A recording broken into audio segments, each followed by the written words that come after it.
that's going on, Mm-hmm. how it can affect them.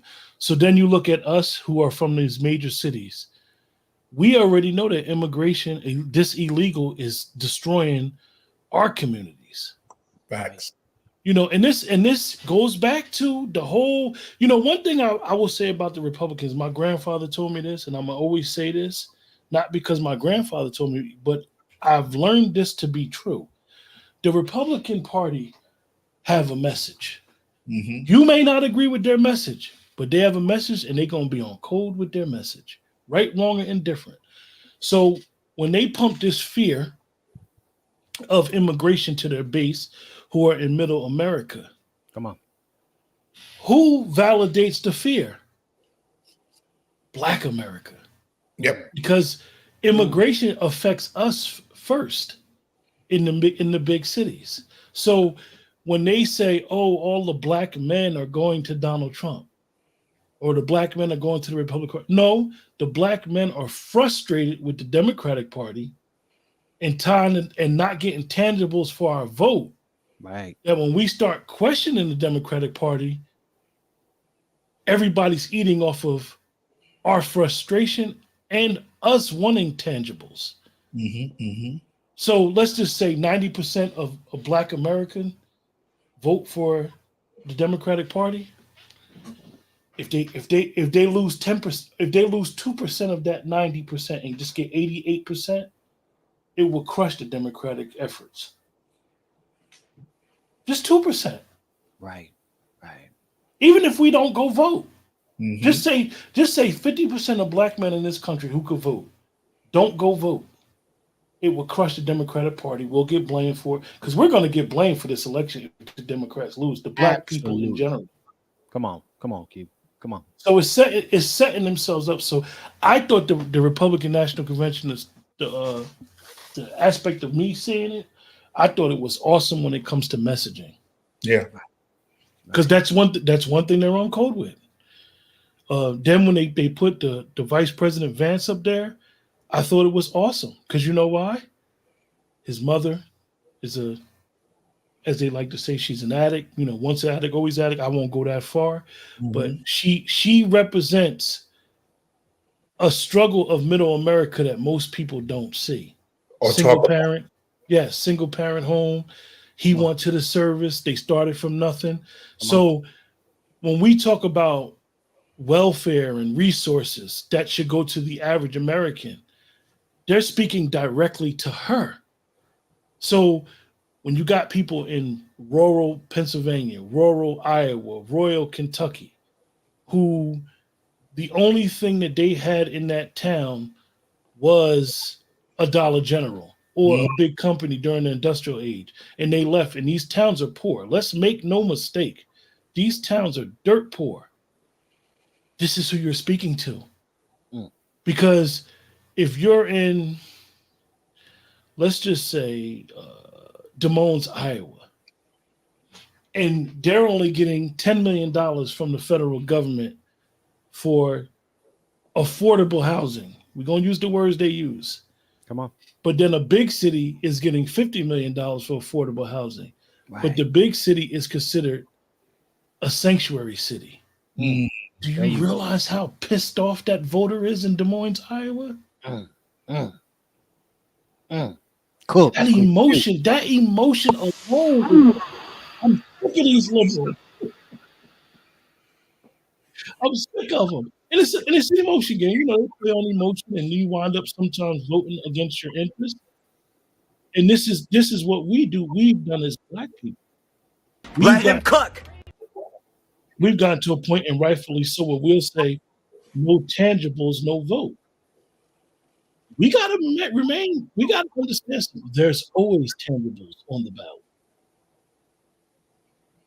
It may not be reparations tangibles that we all want preserved and is owed to us and our people, Right.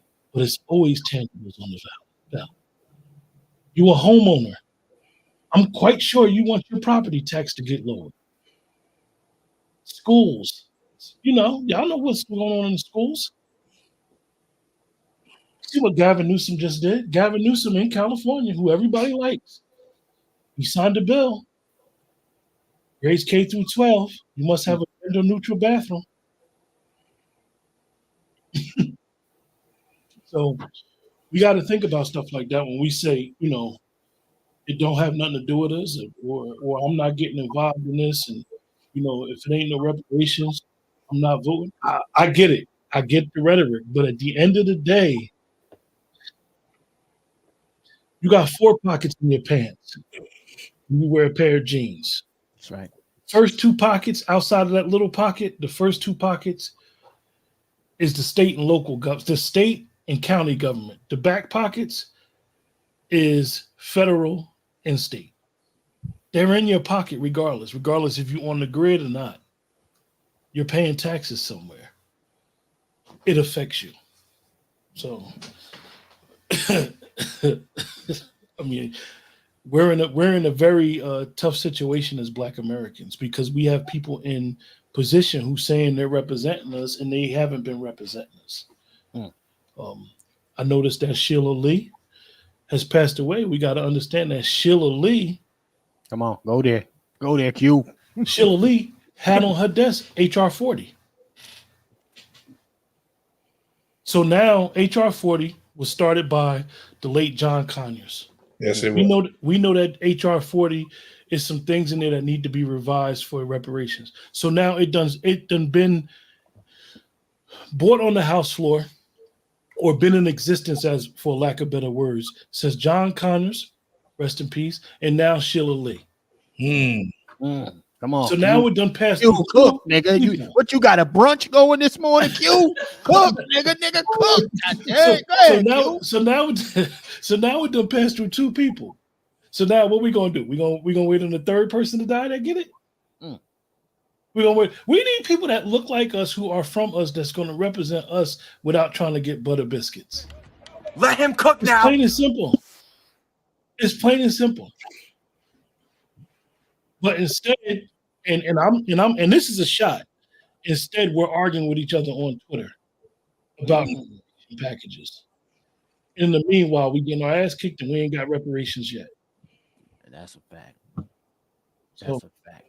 This is a time that Black Americans really need to reevaluate their personal selves and us as a collective in doing what we do. Because we're not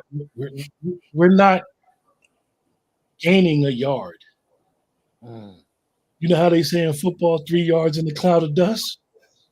We're not gaining a yard. We're not making no progress. Dr. Dougherty sent a copy of his book to the CBC. So every member has a copy of his book. Every member's heard about reparations. Black people in position, whether they're tethers or not, have not talked about reparations as much as they've talked about Palestine. Facts. Come on, easy, Q. Easy, nigga, easy. God damn. That's sad. And they need to be called on the carpet for that because and rightfully so, we don't want oppression nowhere on the face of this earth, east, west, or north and south. Nobody should be oppressed. However, you speaking about oppression in another country when the people in your own hood is getting their ass kicked. It's crazy. Oppression that dates back 2,000 years ago.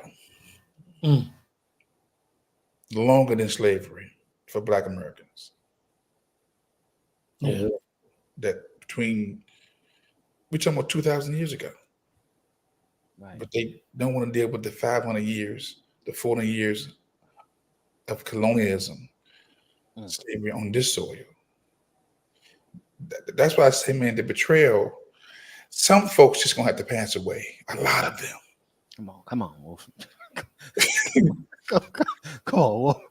If this is our wilderness experience, and so many people always talk about the Bible and the children of Israel in the wilderness, well, let me tell you this, that the wilderness experience, one more time, that the wilderness experience was a walk of death. that thousands had to die because they couldn't go to the promised land. So when anybody talk about the wilderness experience, that was a walk-in mortuary, because a lot of folks in leadership, right? A lot of folks who couldn't believe that we deserved the reparations, that we didn't deserve no payments, that we can't beat the giants. Come on, talk. God himself said, your ass won't go to the promised land. As a matter of fact, you're going to walk around for 40 years until most of y'all die. Mm. Okay? So we're seeing it right now. A lot of good people are passing away. Good unbelievers.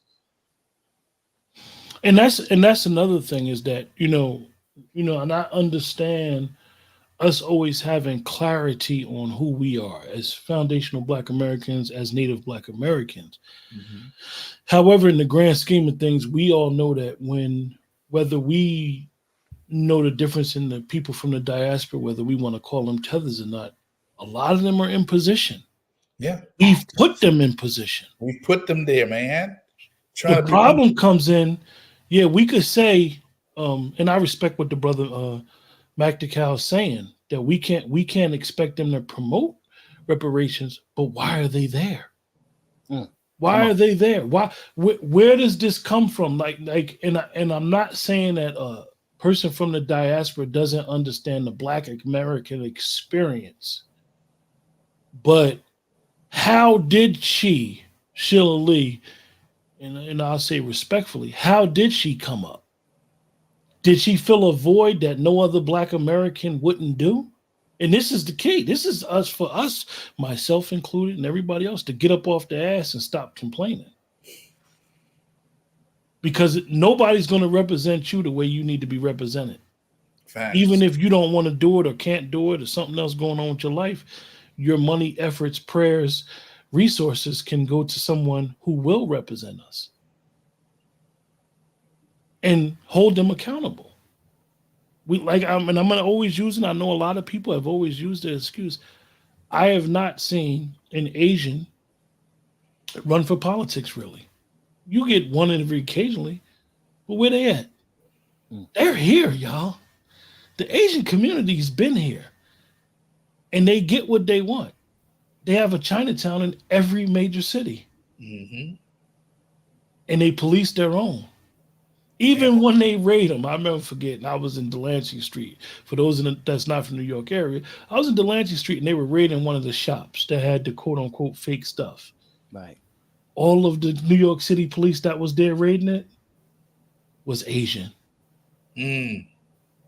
Even the white shirts were Asian. So they're policing their community with their own police. Mm-hmm. Those of us that know about Crown Heights, in that community of the small hats, they got their own police. They even got civilians that walk around with fluorescent vests and say police, who they're just basically volunteering cops. So I say that to say that we're of the generation. Let's say we're the second, third generation that really want to bring reparations on the forefront. And we know that Callie House spoke about reparations. However, our kids need to understand, you 22, 23, you just graduated school with a political science degree, you're going to get into politics. You're going to run as an independent. You're going to get a super PAC. We're going to fund you to be our voice in our community. Mm-hmm. Mm-hmm. That's what we got to do. Well, brother Q, who Alexandria Ocasio-Cortez is a prime example of that. Mm-hmm. Mm-hmm. They made that. They made that girl. Mm-hmm. And we don't have that because niggas hate each other. This is the problem.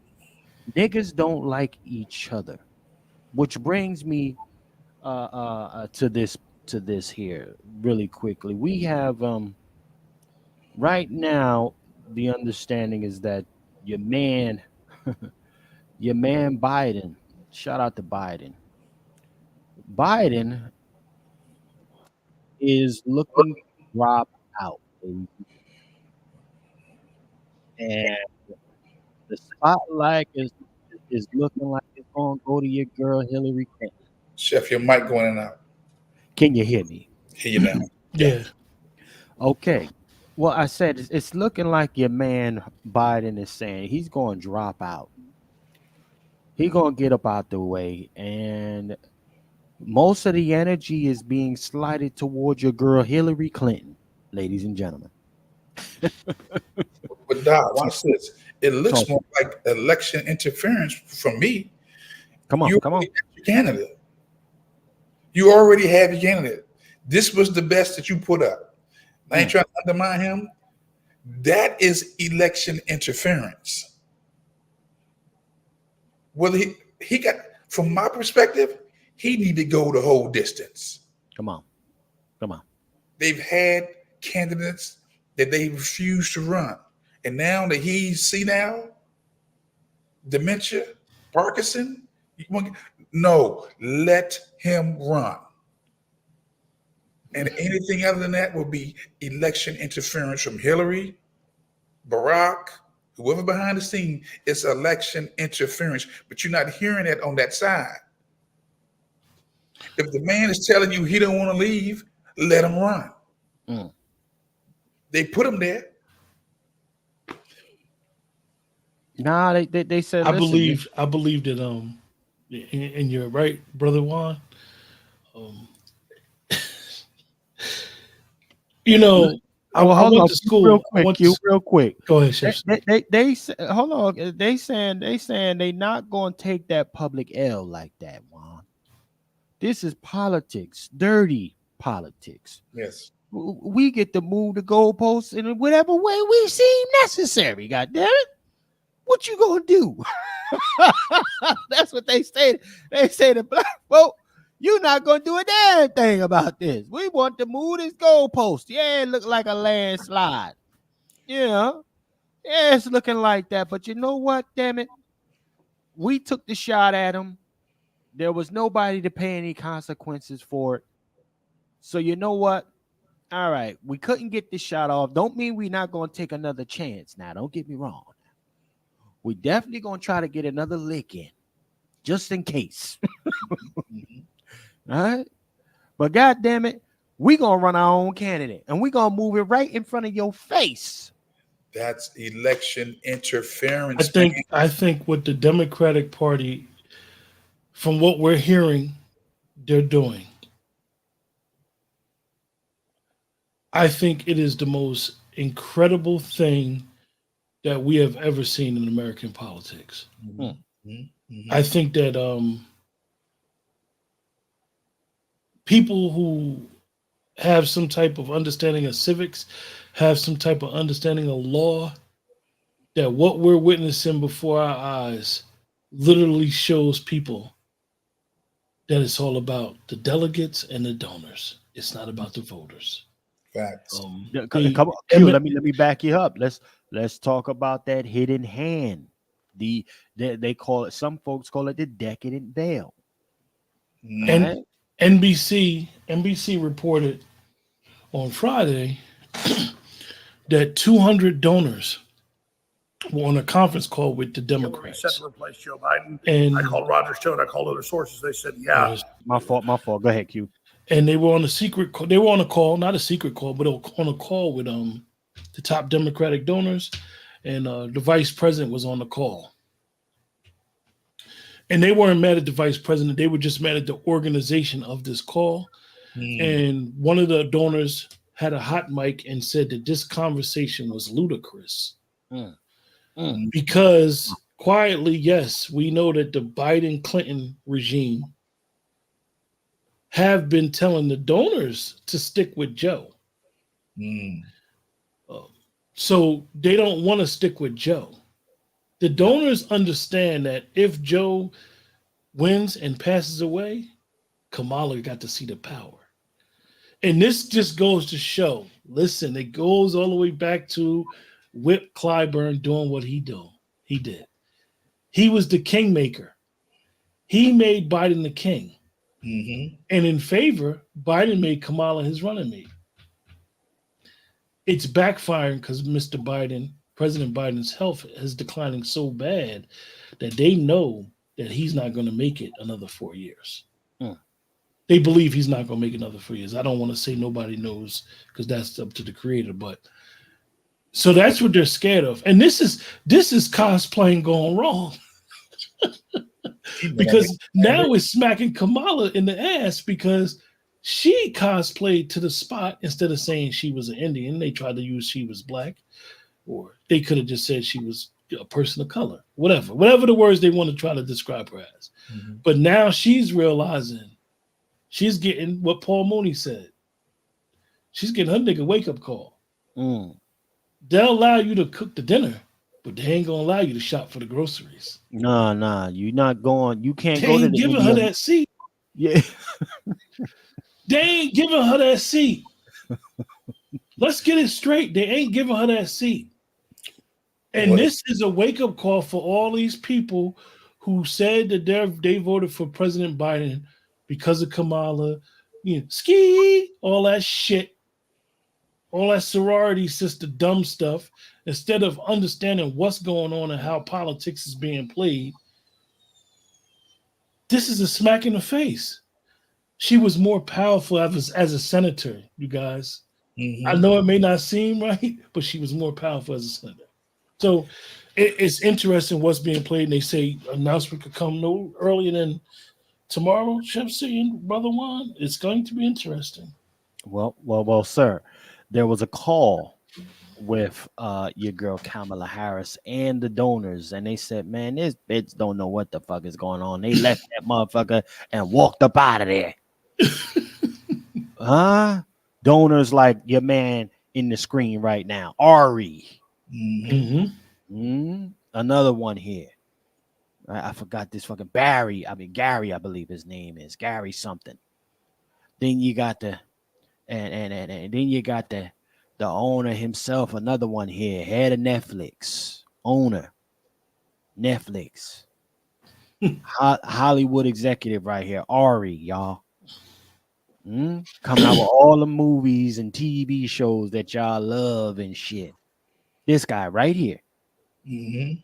Ari Emanuel, who is the There you brother go. of Rahm Emanuel. Mm-hmm. Ari Emanuel is the guy in Hollywood. Come on. The guy. Not a guy. The guy.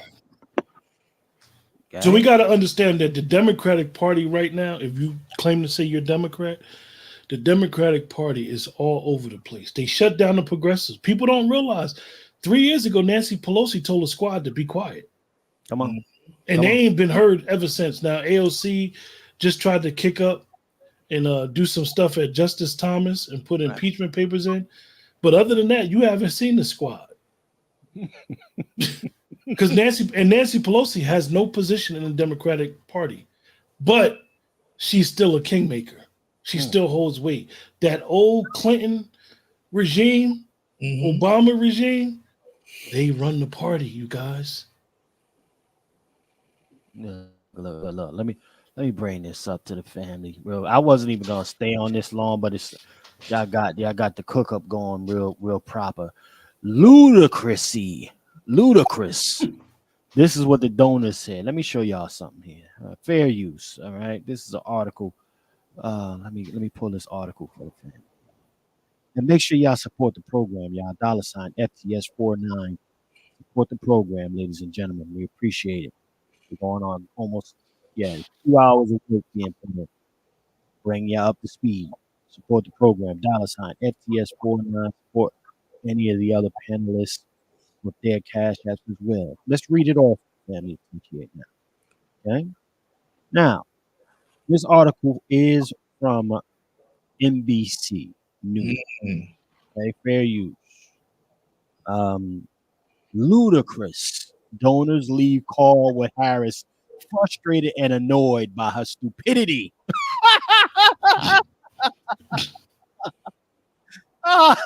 Let's go.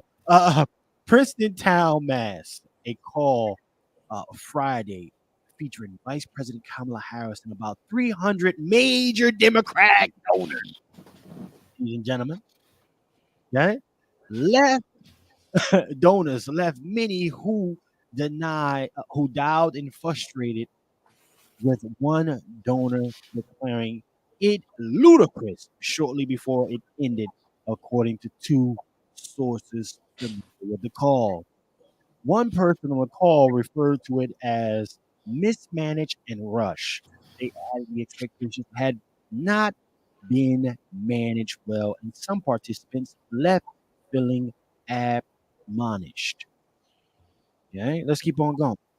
The person and two other sources said many donors joined, hoping to get an insider's view of how to move forward in the wake of President Joe Biden's dismal debate performance and the growing number of Democrats calling for him to drop the hell out of the race.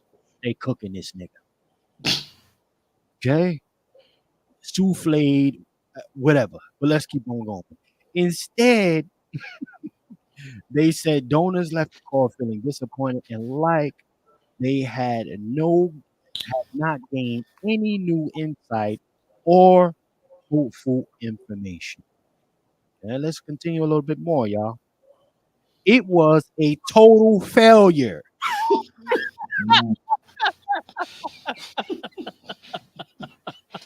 I love this for them. I love this for them right now.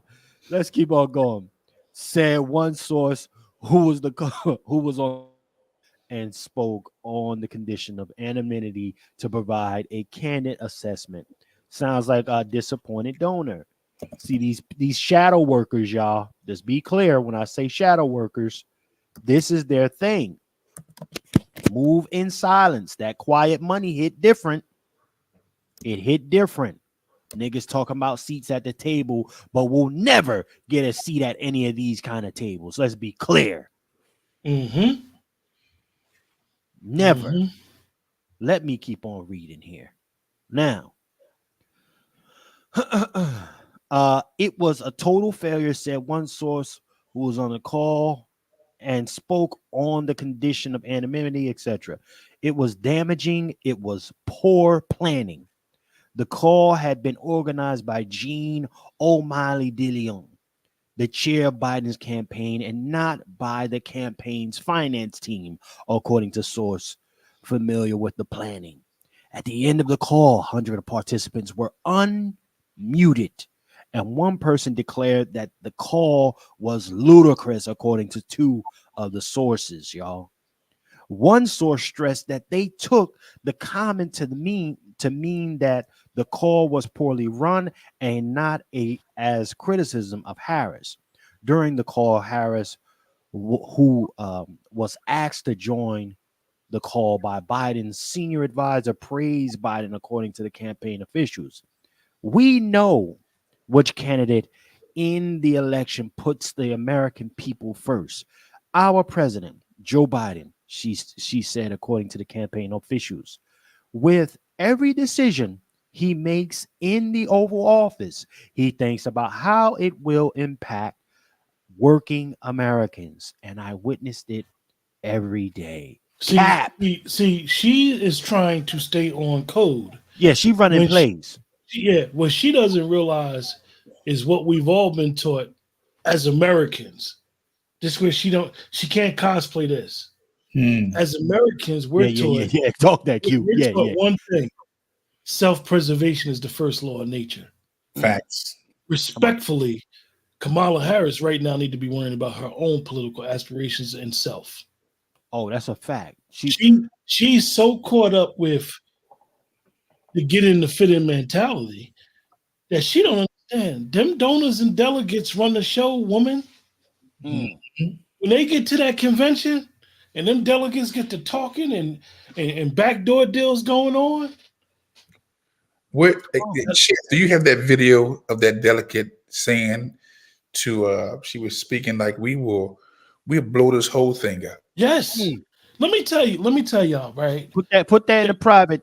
What people not understanding is the Democratic Party, as much as they've tried to tell us that the Republicans and Donald Trump is trying to destroy democracy. Come on. The Democratic Party, behind the scenes, the big dogs behind the scenes, right? Come on.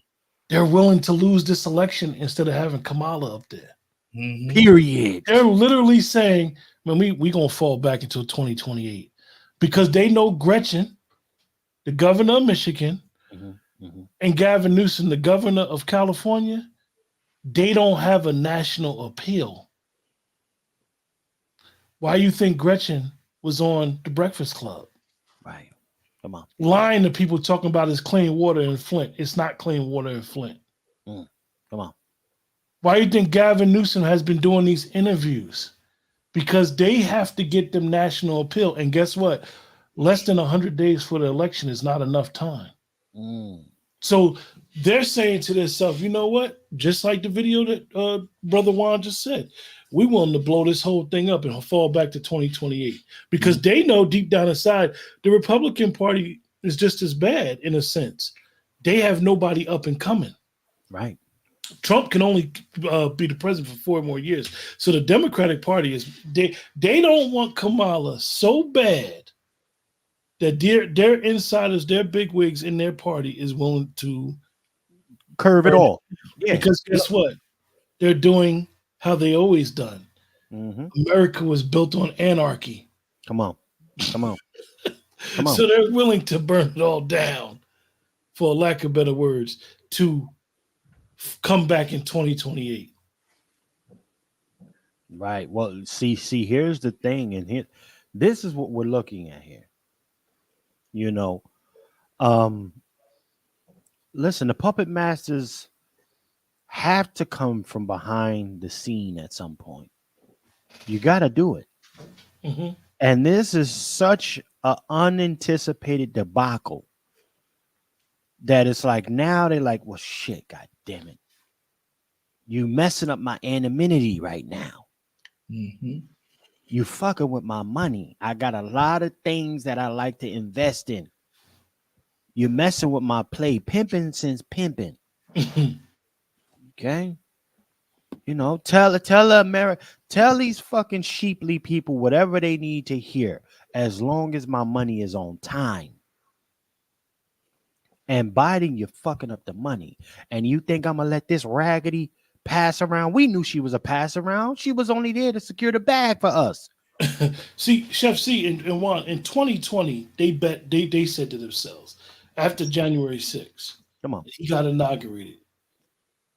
They did not plan for Trump to be a free man. The Democratic plan was, we got so many cases on this guy, we're gonna make sure he in jail. Right, pack him up. And it backfired because they didn't have a plan B. And now the plan B. Can you just imagine for a person who believes in the Democratic Party and a person who has been boots on the ground for the party, for the Biden-Harris ticket, for the veil to be lifted and Hillary Clinton is sitting there. That person has to feel like the lowest person in the world. Because regardless of what somebody says, the only person that ever beat Donald Trump was President Joe Biden. A non-political, he's got no political cachet, right? Up until nigga, how you go from the shadows all the way to the president of the United States? How the fuck? How you go from a reality TV show star and host to the president of the United States? It's the American Palooza, goddamn it.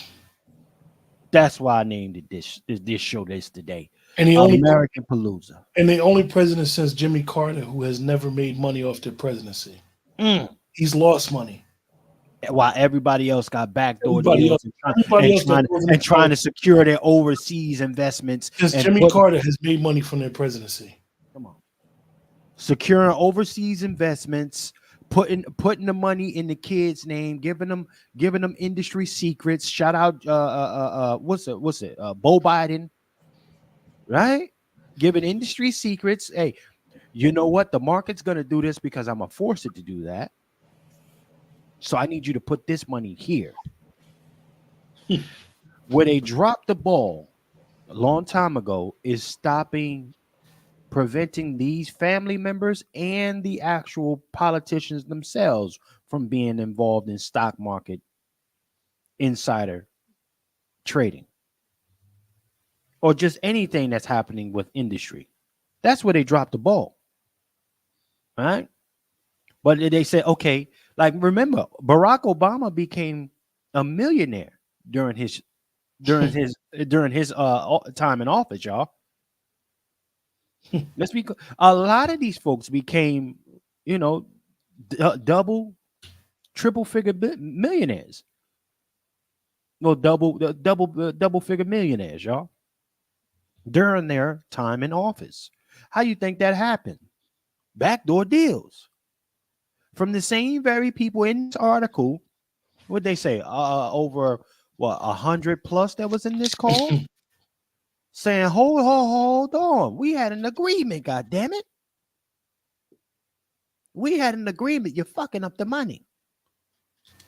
The moral, yeah. See, everybody that's playing to win don't really give a shit about no moral compass, y'all. That's what I want to make clear. The folks that are playing to win don't care about what community is impacted by the decisions made. Is that making money for them? Yes or no? And if it ain't making money, it don't make sense. Let me read some more of this article, family. Okay? Let's read some more of this because we got some very interesting shit happening here. Very interesting shit here. One source said this. One source stressed that they looked at the comment to mean that the call was poorly ran, etc. During Harrison's, who asked to join the call during Biden. Okay, I'm all the way past that. Let's keep on going down. Okay, Harrison also spoke positively about the Democrats' chance of beating former President Donald Trump. They looking at you like, stop it. But let me go ahead.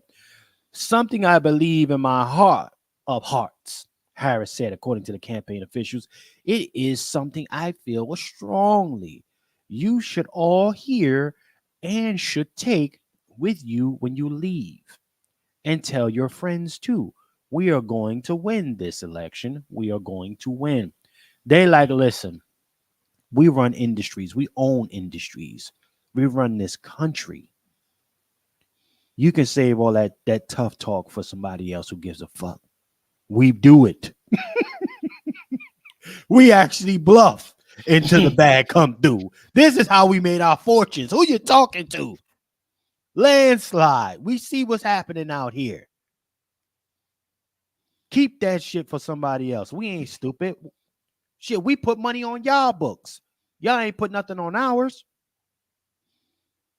That's big nigga talk, big money talk there, y'all.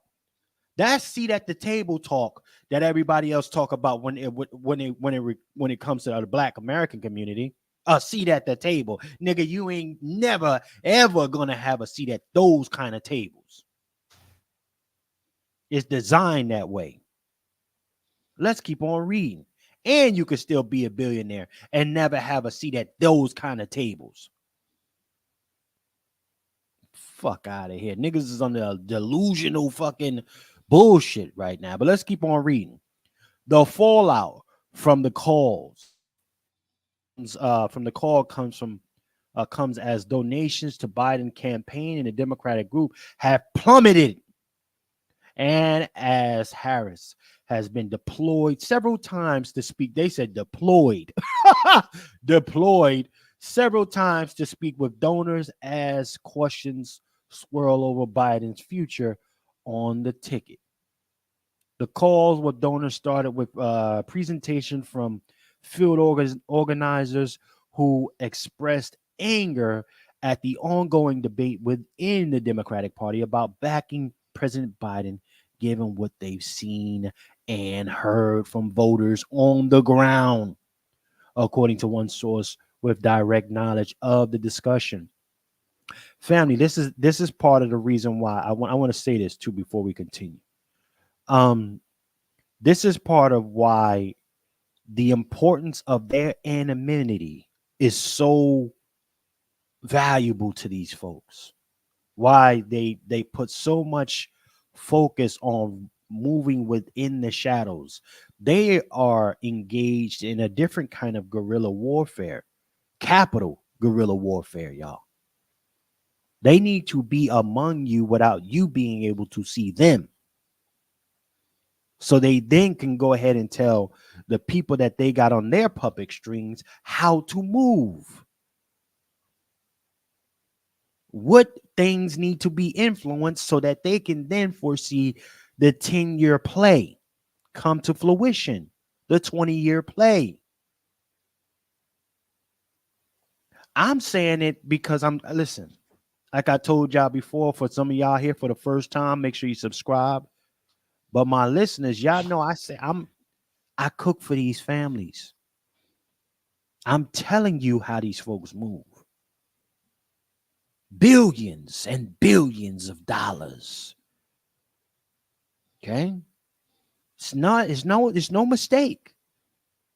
Right? Conversations. This shit is crazy. Man, listen. I ain't gonna put myself out. I can't even do it all the way like that. Because I still need to pay some bills. Don't do it, Chef. Don't do it. No. I'm not. It ain't worth it. Not yet. Not yet. Not yet. But yeah, let me read some more of this before one source said before Harris joined their scene to be an effort to stall, which they said is normal for events with high-ranking officials, but what angered many donors, this source said, was that during the wait, which was about 20 minutes, donors were demolished. Participants of the call were told they needed to lock in and get behind Biden and to not pursue efforts to push out the president. Okay. Interference. Oh man. In plain view, though. It's in plain view. Brother Wolf. This is no longer tampering at the polls shit. Right? Right. This is a whole other level. Like, we need to move this shit now. This is I'm white and I say so. Come on. Listen, get my nigga Q a I'm white and I say so, and ain't nothing you or nobody else gonna do about it. Doc, I put that link to Stephen A. Smith interviewing that delegate, and who said basically, look, we will shut things down if you don't put Harris on the ticket. I put the video in the private chat.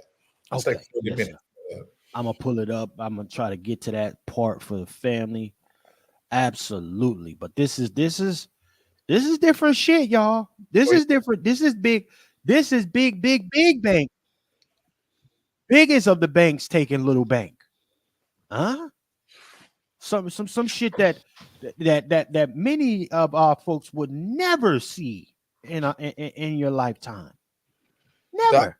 We've gotten so used to playing by the rules that we do fail to realize when folks have suspended the rules and they're making rules as they go. See, shit. We gotta come to that place where we recognize, oh, okay, so we're not playing by the rules no more. Okay. This is, ladies and gentlemen, what you're hearing us read off and go and unpack right in front of y'all is the cool old cliche of moving of the goalposts. Moving the goalposts. Yep. Okay. In real time. Do you have enough money to own that goalpost so that you can then move it during mid-play, right? To fit what you want the outcome to be? They have a godlike mentality, Chef. And all those who are against getting that money, you see what money do for you? Money answers all things. That's money talking right there. That's money talk. That's money talk. That's a fact. Nobody in that meeting is broke. Okay. Ain't no struggle going on nowhere. These Ain't are no. they Come on, go ahead. entitled to create. And it's going to come down to a point where who's got the most money and who's got the most cachet. Yeah. Yeah.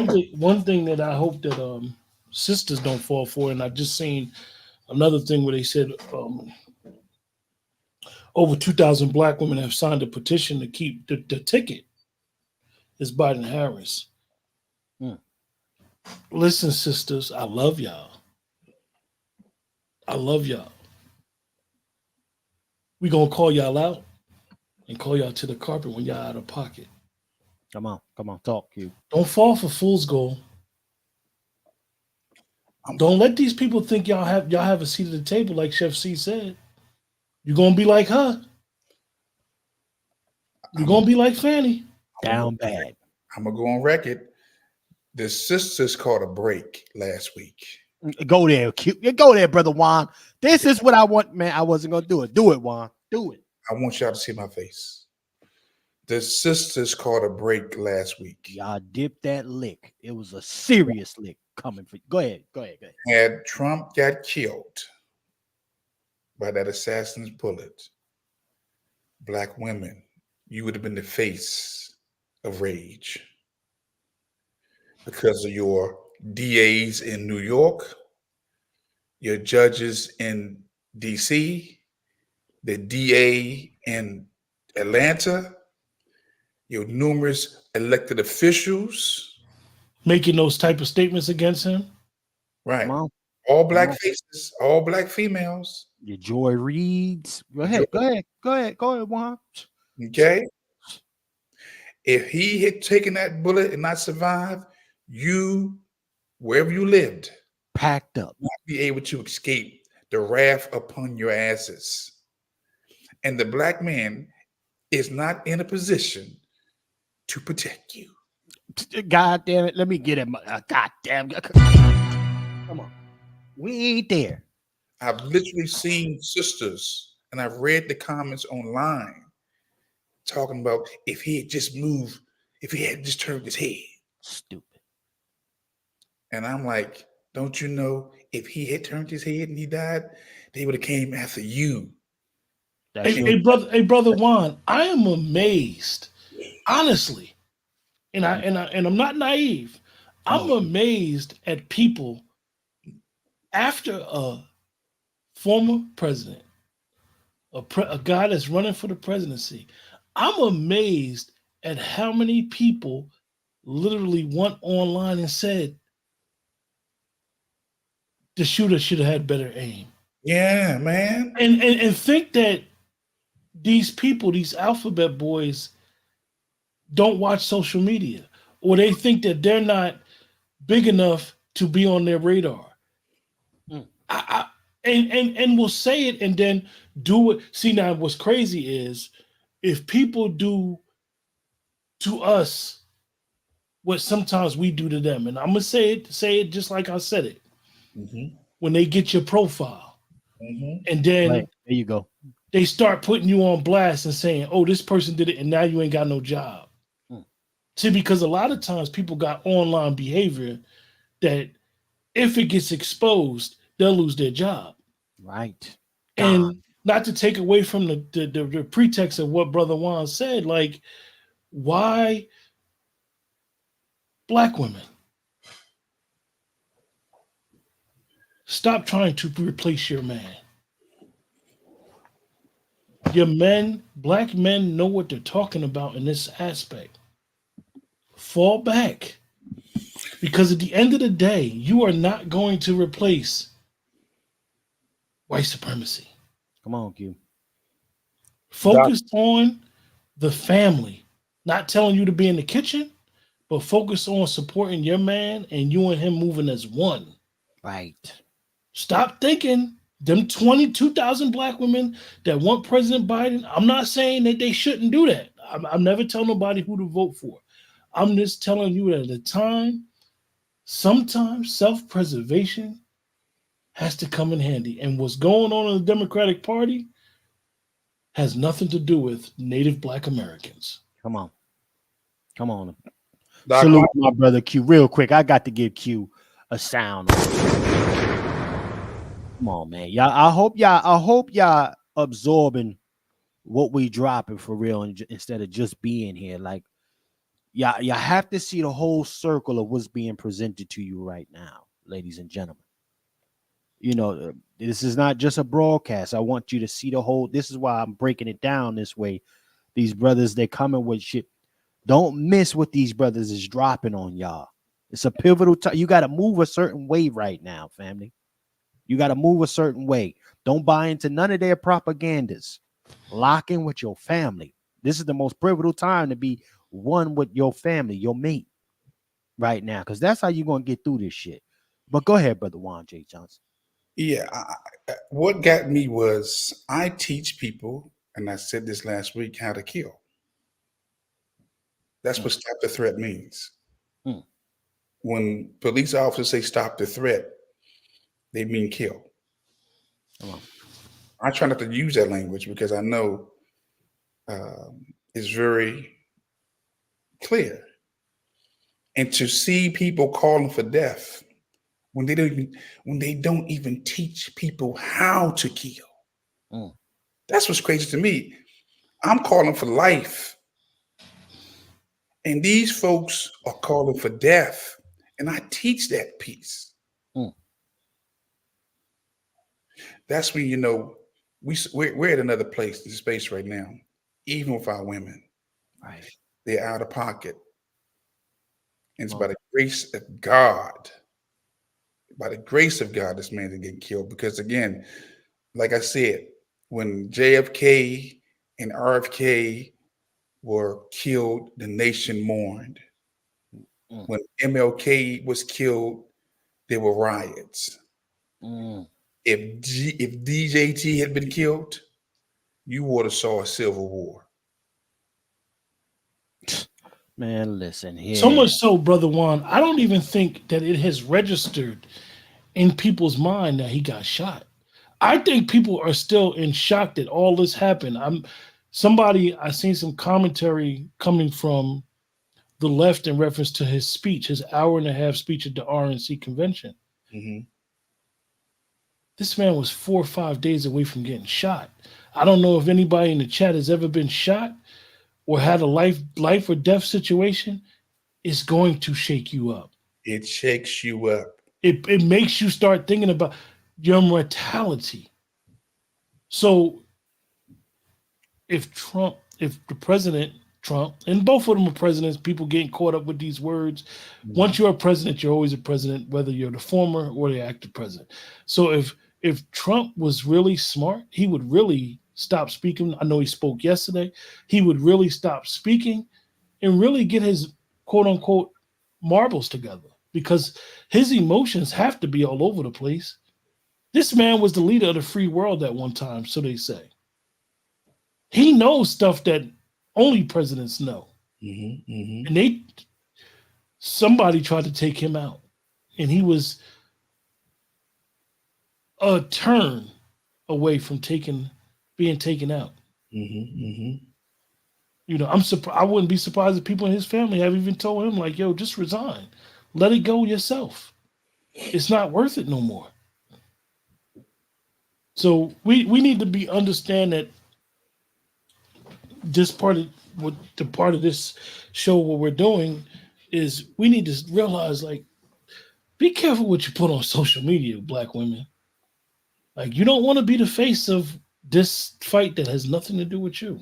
Nothing to do with you. And you're not going to benefit from the fight. Let's look at Kamala. Kamala Harris is the prime example. Whether you like her, dislike her, whatever, the thought that they may bring an outsider into that ticket and replace her is sad. Mm. But this is what you get when you play these type of political games. So, you know, that's that. Well, I will say this. Let me read a little bit more of this thing here. I am definitely trying to get to that portion of the clip, brother Juan, with what that person saying. Listen, if we ain't getting what we need, we just blow this bitch up. But uh, I don't condone any violence. Just say that for YouTube. Uh, but let me read a little bit more of this, y'all. Hmm. Mm, please, please help us turn. Hold on, let me see. Yeah, let me read this.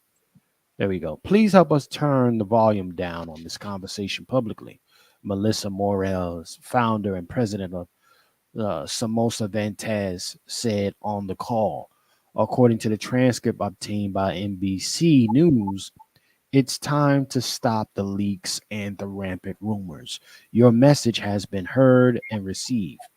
But every day that we continue this public, chaotic conversation, we come closer to a L, no matter who the nominee is.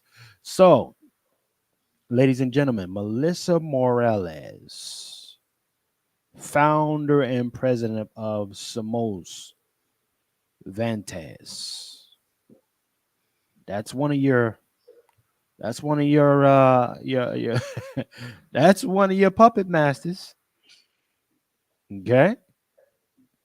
There's one of your puppet masters, just in case. Next, let's keep on going. That didn't sit well with some on the call. These are donors who are not used to getting admonished and told No. told what to do. The source said. Another source who was on the call and is supportive of Harris being the Democratic nominee pushed back on the donors' feelings of frustration. The person said, while many donors thought they were going to get insight and confidential information, they immediately went to the media and proved why they shouldn't get it. Mm. Meanwhile, on Saturday, Harris spoke at a campaign fundraiser in Provincetown, Mass, and praised Biden as one of the most consequential presidents in history.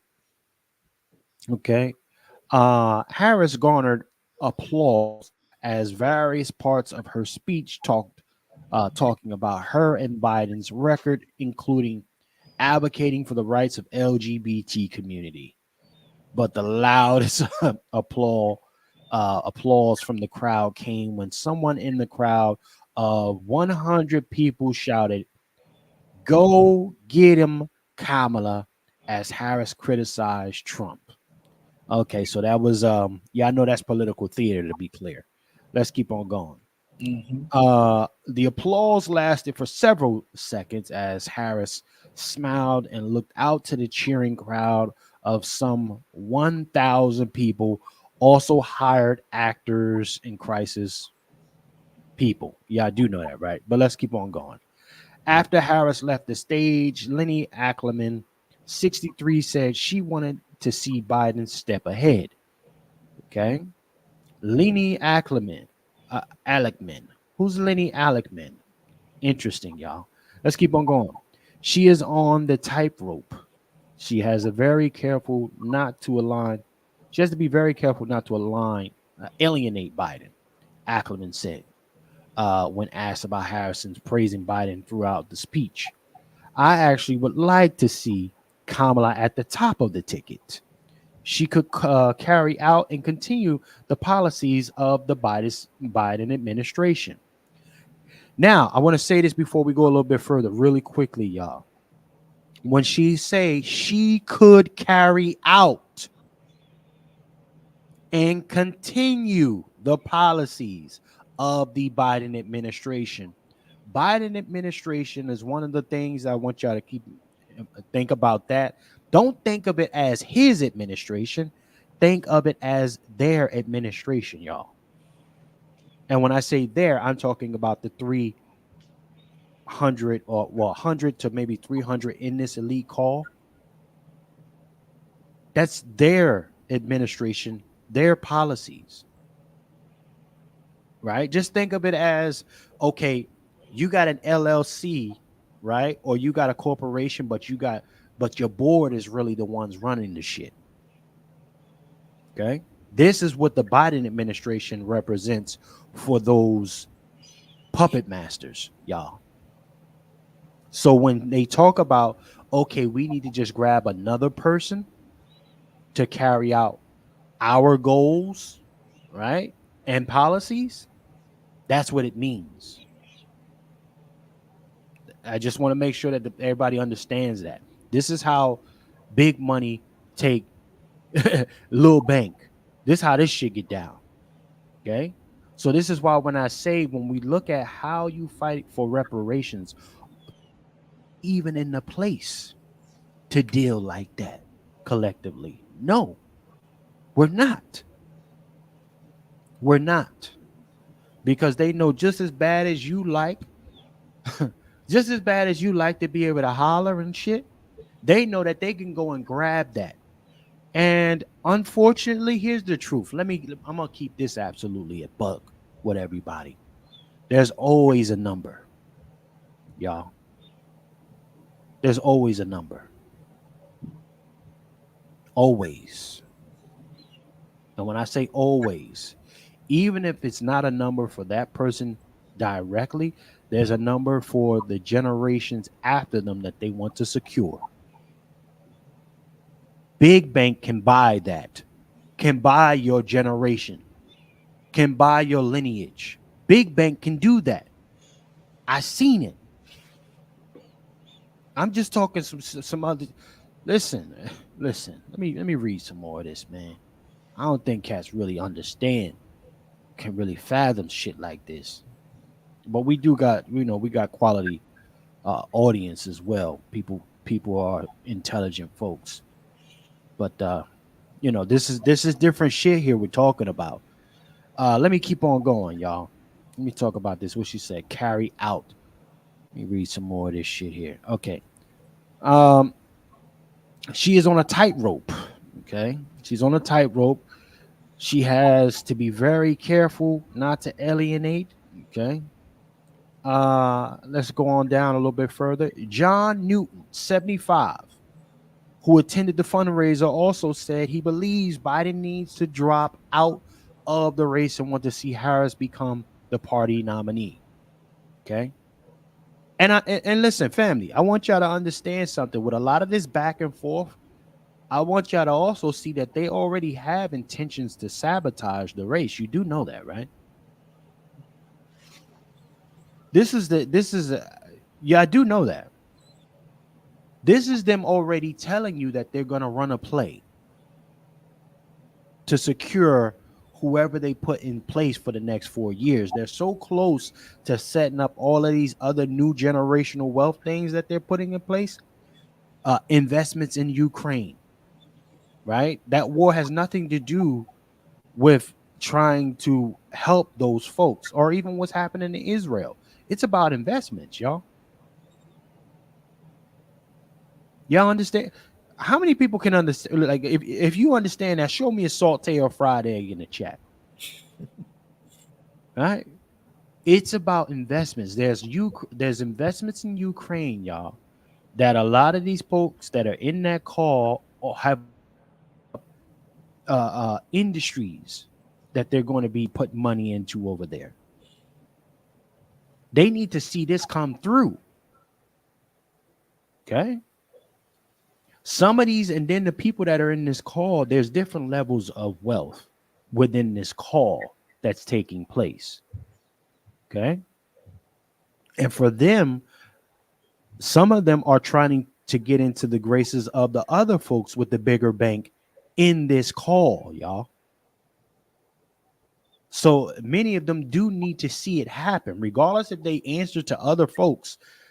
Everybody answers to somebody. That's what I also want to make clear. It's different conversations that Black America never have because we don't have the opportunity or the resources to do so. Seat at the table. Any nigga tell you that is bullshit. They would never allow a solid Black American that's on our type of time any seat at any table. Jay-Z is Jay-Z's little $1 million, and then the other couple $1 billion, a couple other black billionaires y'all got running around here. I'm gonna tell you something right now. They're not having seats at no real tables. And they only brag to other blacks.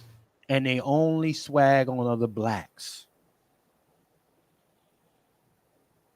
Come on, shout out to my sister Star in the building. We got a seat at the kitty.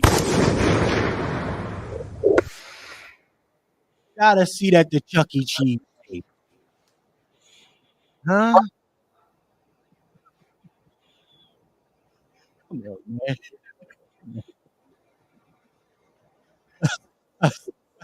A seat at the yeah. A seat at the Chuck E. Cheese table, man. Let's keep on going, man. Let me read some more. Chef C, you know you can't stop laughing at that one. Because that kitty table was a real live small table with that little chair. What's that movie with Mark Wahlberg and Tyrese? Four brothers. The four brothers. Yeah. Sit your ass down at that table with the children.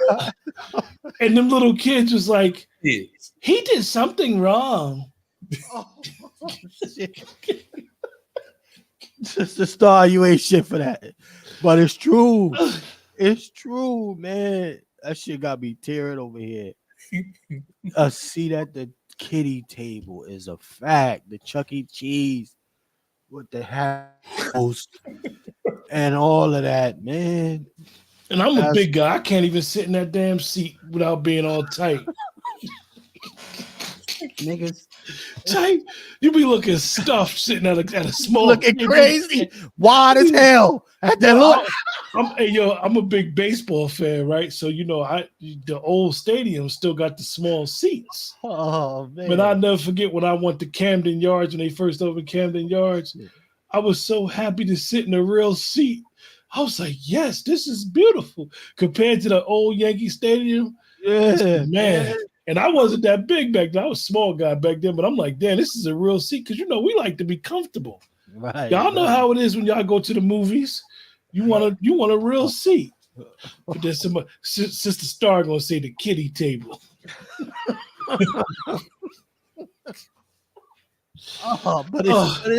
But it's real. Sister Star giving me PTSD. This shit is crazy, man. This shit is real though. Niggas, that's why I'm like, yo, brother. I'm one of the niggas that be out there marching, hollering, reparations, no, all of this fly shit. I'm that nigga. I'm that guy. It's on tape. It's in the stratosphere of Chef C being out there on that type of time several times throughout my years. And I'm like, nigga, I sit here now looking at this shit and I'm like, nigga, you still ain't at nobody table, but you might be cooking some food that goes on it. They done brought you in to cook some shit a couple times, nigga, but that's it. You better not say one word. And then they gonna tell you, and bring me some lemonade, boy. Well, they said, listen, I want my steak medium rare with the extra char on it. That's what they say to me. Can you do that right? Can you do that right? Can you get that done? Can you do that? That's as close as Chef C ever got to the tape. And actually, I had to send my server in to drop that off. So I wasn't even there like that. They kept me in the other room. I mean, in the kitchen. So yeah, man, listen. Let me read some more of this shit. This shit is crazy. Let me see.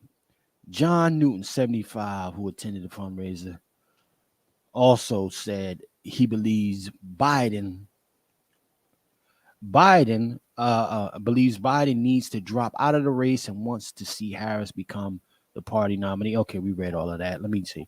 I love Joe, Newton said. In a business context, it's like your 81 years old salesman that's goofed up at the convention and not making his numbers. And you got to go in and tell him Judy is replacing you. It's no fun. But sadly, that has to happen. Harris closed her speech. That's crazy. Harris closed her speech at the event, which was said to have raised $2 million by talking about her campaign manager when she ran for district attorney in San Francisco. She said he told her, "You must recognize that you're up against and know that those who oppose progress will also try to suggest that a movement for freedom is somehow subversive and that it undermines who we are as a nation and our traditions. But what we know is that it strengthens who we are as a nation when we fight to expand rights." Cat. Who we are as a nation. Who are you as a nation, America? You're bullies, invaders, tyrants, terrorists. Hmm? If we're going to be honest about America, who you are as a nation. Huh? Domestic terrorists, let alone foreign. Hmm? So, yeah, if it fights to undermine who you are as a nation, maybe that's the greatest thing for America, to start this shit all over again. But let's go to this part, okay? Let's see if we can pull up and if I can get up to speed quick enough with this here, ladies and gentlemen. Fair use. I didn't expect to go this long, but this cook-up is different. It's a different type of cook-up here. Let's play this.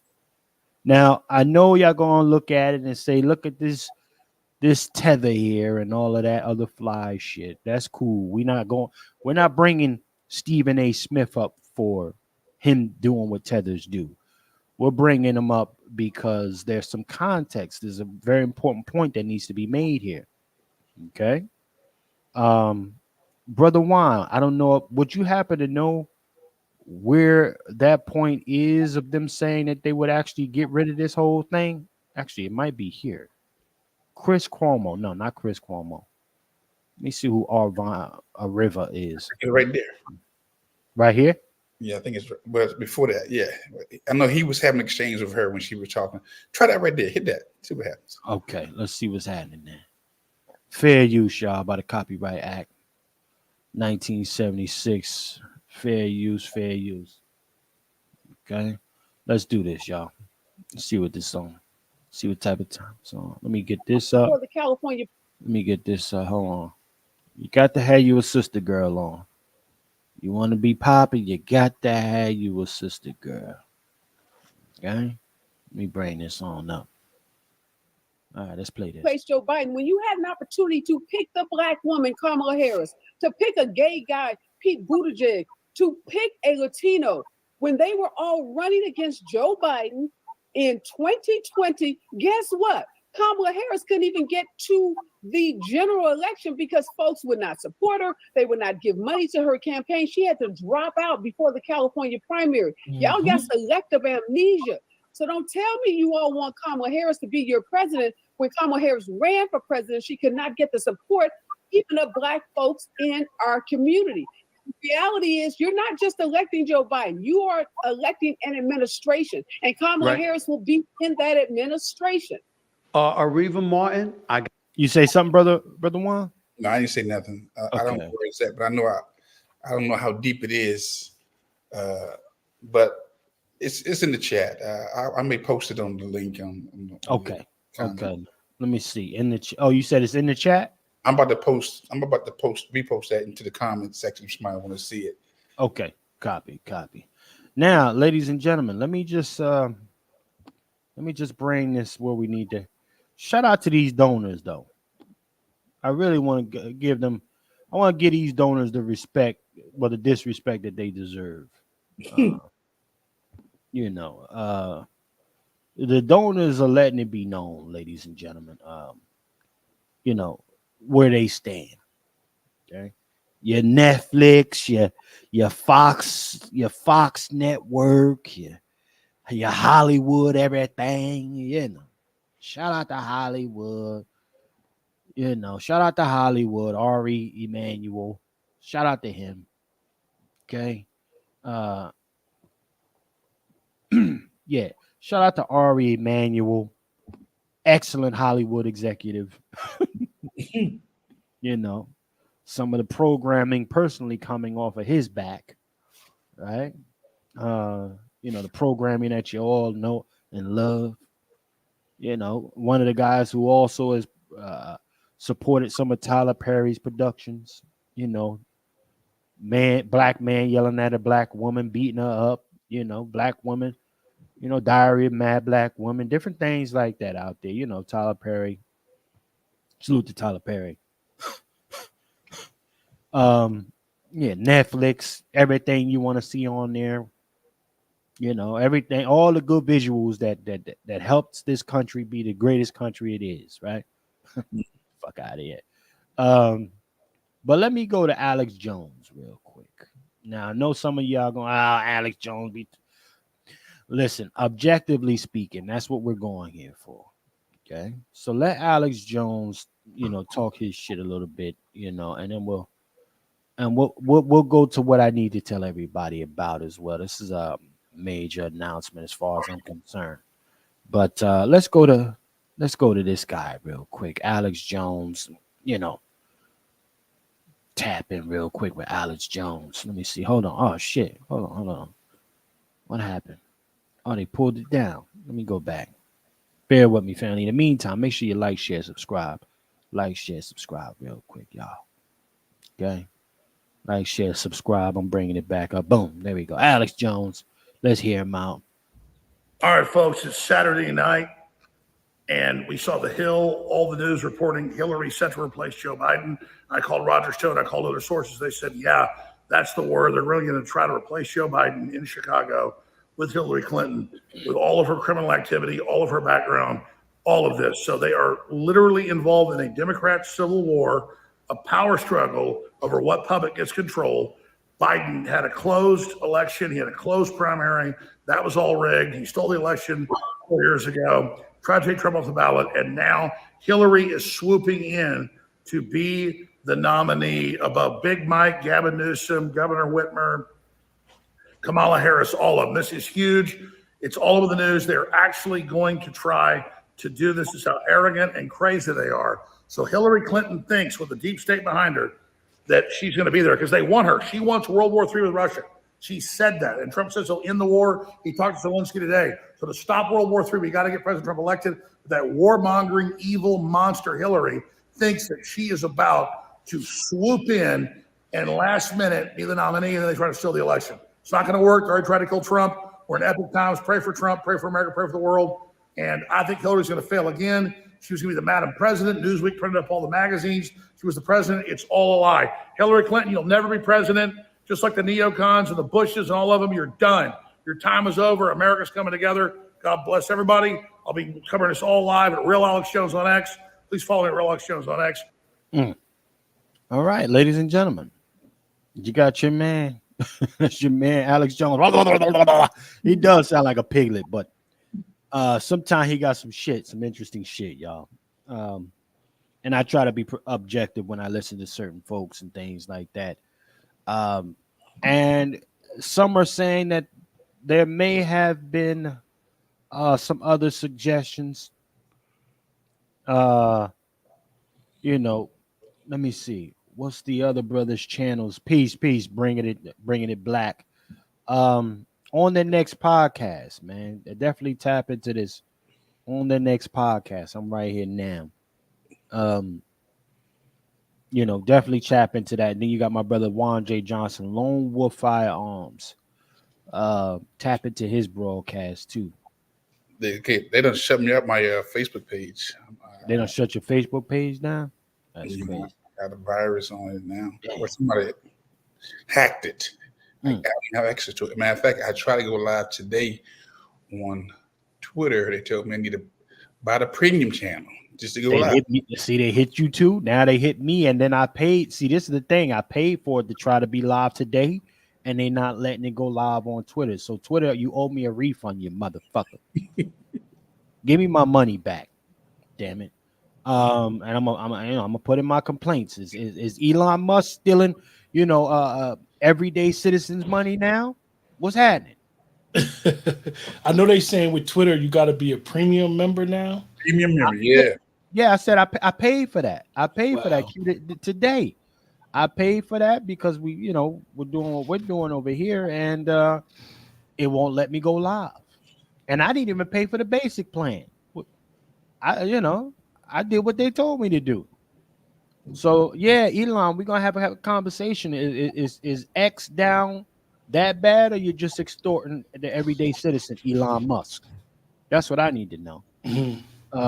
But anyhow, yeah. So this is some folks said that she might actually get the nod to move forward as the sole candidate or the nominee for that party. Other folks are saying they have maybe packed somebody else in already. So I'm gonna keep my eyes out and see how this thing rolls out, y'all. What do you think, Brother Juan J. Johnson? Is she up next, or is it somebody else? Can't nobody beat Trump right now. It don't make a difference who they put up there. Cool. They need to be thinking about the next 2024. 2028 to 2032. Yeah, they made it easy, landslide. Man, this whole thing looks bad for the Democrats because if he don't win and they try that old stealing the vote piece they did last time, man, God forbid, it's not looking good for this country, man. No matter who wins.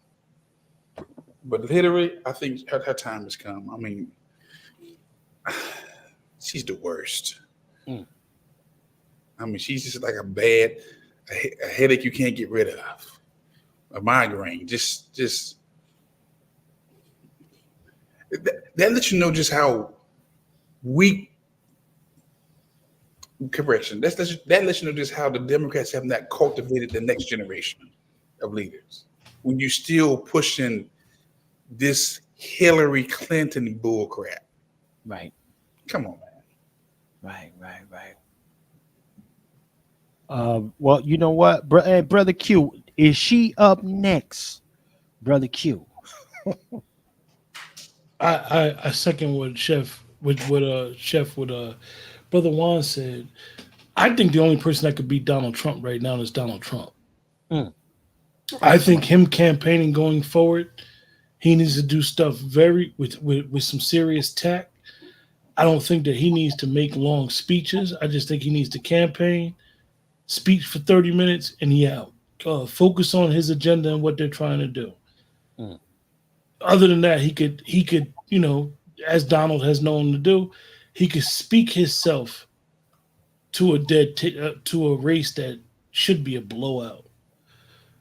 In regards to Hillary, I want to see it. I'm someone who loves law. I'm fascinated by the moving parts that's going on, and people need to realize the party who really is trying to circumvent democracy. Come on, Q. Come on. People need this wake-up call. People need to understand what this party has always done. They've always done it. People love to regurgitate what Malcolm said and say, he said, we know what Malcolm said. Do you believe and understand what Malcolm said about the liberal? Come on. It is the truth. And regardless of the faces that have came in that party that look like us, that is from amongst us, you eat when they tell you to eat. And a lot of people in that party from the squad, like I said, when Nancy told them to be quiet, a lot of people in that party, a lot of voters in that party who continue to say, I'm voting blue no matter who. I'm going to stick with Joe even if he need his food mashed for them. Right, that bullshit. All this crazy rhetoric that us black people are saying in support of the Democratic Party. If you believe in them, support them. Don't worry about, you ain't got to say why you believe in them. They need a wake-up call at the end of the day of, I'm white and I say so. Mm. Because them circumventing Kamala Harris, who's the vice president, whether we like her, dislike her, or whatever, them circumventing her from her seat of power right now, that should be a wake-up call of what we're all about in our content. You know, and understanding the black family and how its role is in this country. She ain't getting that. They don't want her to have that spot. Mm. Just the thought of Hillary coming out of the shadows, that would not be being put out there if it wasn't true. Right, come on. That's scary, you guys. That's scary. We all know it happened in the Republican Party. Bush was the figurehead. The people who really ran the White House was Rumsfeld and Cheney. Their agenda was to get Iraq. They did what their agenda was, if you understood politics back then. The Democratic Party does not want Kamala Harris as the president of the United States. At all. At all. They not trying to have that pass around out there. Yeah. They don't want to. They don't want to. And honestly, we got to understand. I mean, again, for folks that's still trying to go for the bullshit ski-wee finesse, she served a purpose just to run a play. She was there for the play, right? And she's gonna get demoted back to California somewhere. They're gonna put her back there and do something. They more likely bring Gavin Newsom up to be the VP. And let me tell you something, and I hate to say it, Gavin Newsom is not going to commit political suicide. Come on, talk that. He don't want his name attached to none of this shit until 2028. Mm-hmm. Like I said, I don't think he could win, but he knows that he don't have a national base, and you don't want to commit political suicide and attach yourself to what's going on. This is why he said, I'm going to stick with President Biden. I'm going to stick with President Biden. He is not going to do this, because if you commit, does anybody remember Dan Quayle? Like, let's be honest. You don't remember the guy who got second fiddle. Come on. You don't even, they were non-existent. When you become a vice president, unless you're really strong in your personality and what you're trying to do and what that president that you're serving tried to do, you never get the top spot. You just don't. We know why Bush Sr. got the top spot. He was former FBI. Come on. So you know, and years ago, the vice president actually went to the loser. That's how much they cared about that title. So, you know, I think I would love to see it, because I love political theater, Chef C. To answer your question, I will think it is very interesting, and it would give people a gotcha moment. Well, let me say this. I want to remind folks of one last thing, and then I got a major announcement, y'all. I got a major announcement. I want to remind folks of one last thing. Hold on one second. Cancel this real quick. We are in a particular time where, you know, your and what you absorb and how you filter it all needs to be more prioritized in a preservation kind of a form. You know, that my brother Juan J. Johnson, he always talks about it. Self-preservation has been deactivated. And, you know, listen, you can watch yourself to death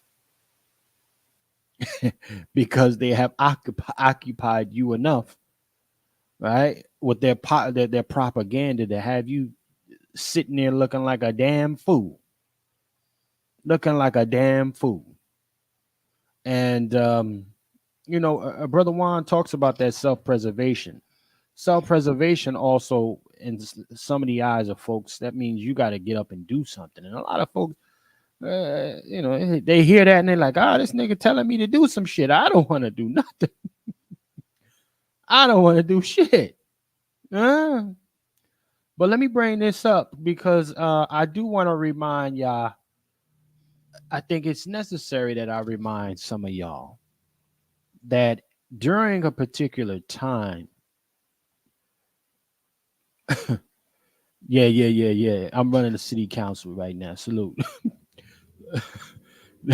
Nah, but listen, I want to remind y'all, real talk, that a certain period in our lives, folks got lazy. Okay. And you relied on this propaganda machine too much to really tell you what you were supposed to do. Okay. You trusted this propaganda machine to say, hey, this is what I need to do, and then tell my family members to do it. Right? How many of y'all forgot when he went out there and said he got this shot in his arm? And then came out later and said, you know what? I'm not going to mandate it for anybody. And then proceeded maybe not even a whole month later and said his patience is running thin. Let me play this just to give you a refresher. Okay. Shout out to my homegirl Sugar for this one.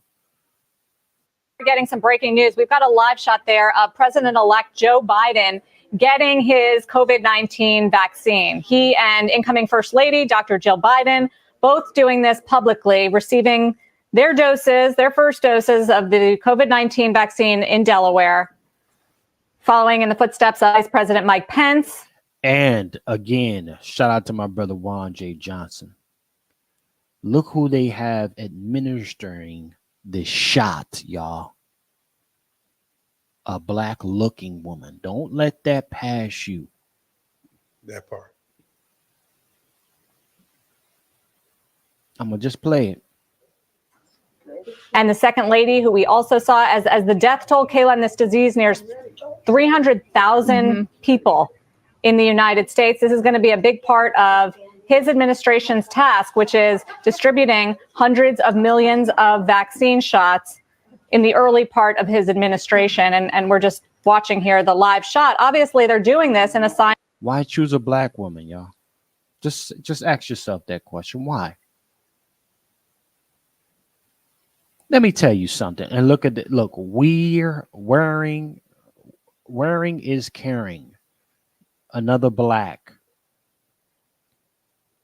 Y'all think that's an accident? Black woman administering the shot. Black man, it appears. Right? Masked up. You think this ain't a war for your man? Man, listen. Why they ain't got Obolita somebody in there? Why they ain't got all of them the minorities that they care so much about plastered out in front here? Man, listen. Let me play this. God. Kind of confidence and in a show that This is safe, and to listen to the experts and the scientists, as some people are skeptical.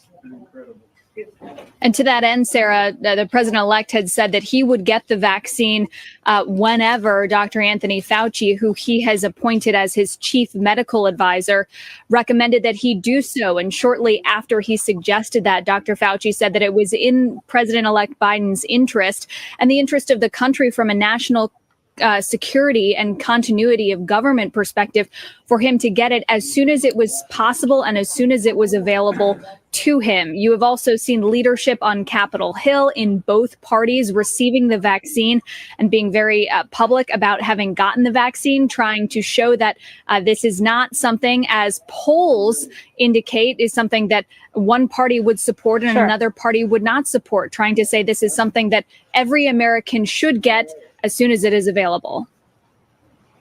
Yeah, the problem is it's not that widely available yet. And there are also a lot of people who still cannot get it. Mario Gabelli, sorry to cut you off there on the stock picks, but we are watching taking. Yeah, but that's an important part. No. Every living president should have a shot at the same time on that television set. So just continue. Okay.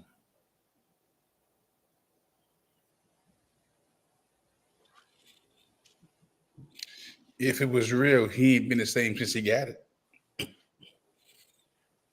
He had more movement in this one clip than he do leaving the podium.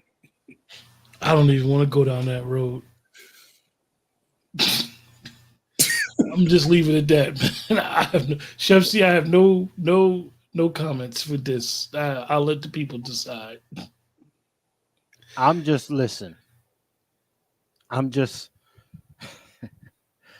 we got to make the math, y'all. We got to make the math. And when we talk about just the Palooza of it all, the theater is crazy. These folks will go the distance to get you. This was a finesse at its finest. Yeah, you know, listen, y'all, I'm gonna stop that right there, and I want to say something that, let me go to something that I think is even more serious than all of this. Ladies and gentlemen, Patriarch Summit, for those of you who are first time checking in with us, okay? Patriarch Summit, let me go ahead and do this here real quick. Okay, Patriarch Summit, www.patriarchsummit.com. Okay, we have now got to move the Patriarch Summit, ladies and gentlemen, to an online experience. I'm bringing this to y'all for those of you who are there now for the first time as well. I don't know if you do know, our brother Dr. Short is in the hospital. He's been hospitalized now. There's a couple things I want to say here. We understand that a lot of folks aren't necessarily prepared or even interested in moving the change forward for Black America in the way that it needs to be done. So with us wanting to do this, and particularly Brother Short, he told me about this thing. And I said, you know what, let's go ahead and move forward. Okay. We have not raised what we need to raise. And we kind of knew that was going to be the case, y'all. We kind of knew that was going to be the case, unfortunately. So we had in turn created some alternative ways to kind of raise the money that we would need in order to execute what we wanted to do for everybody, particularly my brother, Dr. Short. Well, we ran into some bullshit, which ultimately landed our brother, Dr. Short, in the hospital. This has been a very stressful experience, process since we first even conceived the idea. And when I say this is because the main backers that we had for this particular event, we had a guy who fucking sabotaged it. Motherfucker. We had one of the main guys who had committed to bringing in the remaining of the funds we needed to execute this at the Thurgood Marshall Center. Okay. He, in turn, with our building, as far as the people that we were bringing into the circle, the different professionals, etc., he wanted access to those professionals, y'all. This fucking guy is one of them hillbilly farmers, black guy though, right? You know, because we wanted to do blackety black shit, right? Once he found out what everybody was bringing to the table, he then in himself began to break up everybody and try to do side deals with everyone. Okay. Try to do side deals with me, try to do side deals with a couple other cats that was a part of this, putting this program together. And in turn, turned off the other guy who was going to contribute to help us execute this. Well, I'll say this just to keep it simple, y'all. With all the stress of this shit here, Brother Short winds up in the damn hospital. Okay. He's got bleeding on his brain. And he's possibly got some cancer shit going on as well. Now, the brother hit me up. You know, he sent me this the other day because we've been planning and doing all this shit. Y'all got to send y'all prayers out to Brother Dr. Short. We still need y'all support, ladies and gentlemen. When black folks try to get together and do some shit, history continues to show itself. Being more black folks doing you fucking dirty. Okay? This is the history. Malcolm got killed by blacks. Martin got killed by blacks. You know, hopefully Dr. Short don't get stressed the fuck out and get up out of here all early off of it, trying to do something for niggas. This is why some folks may not particularly care for the way I talk, because even when we try to help, when we try to do shit better than ourselves, we get fucked up by our own folks. Constantly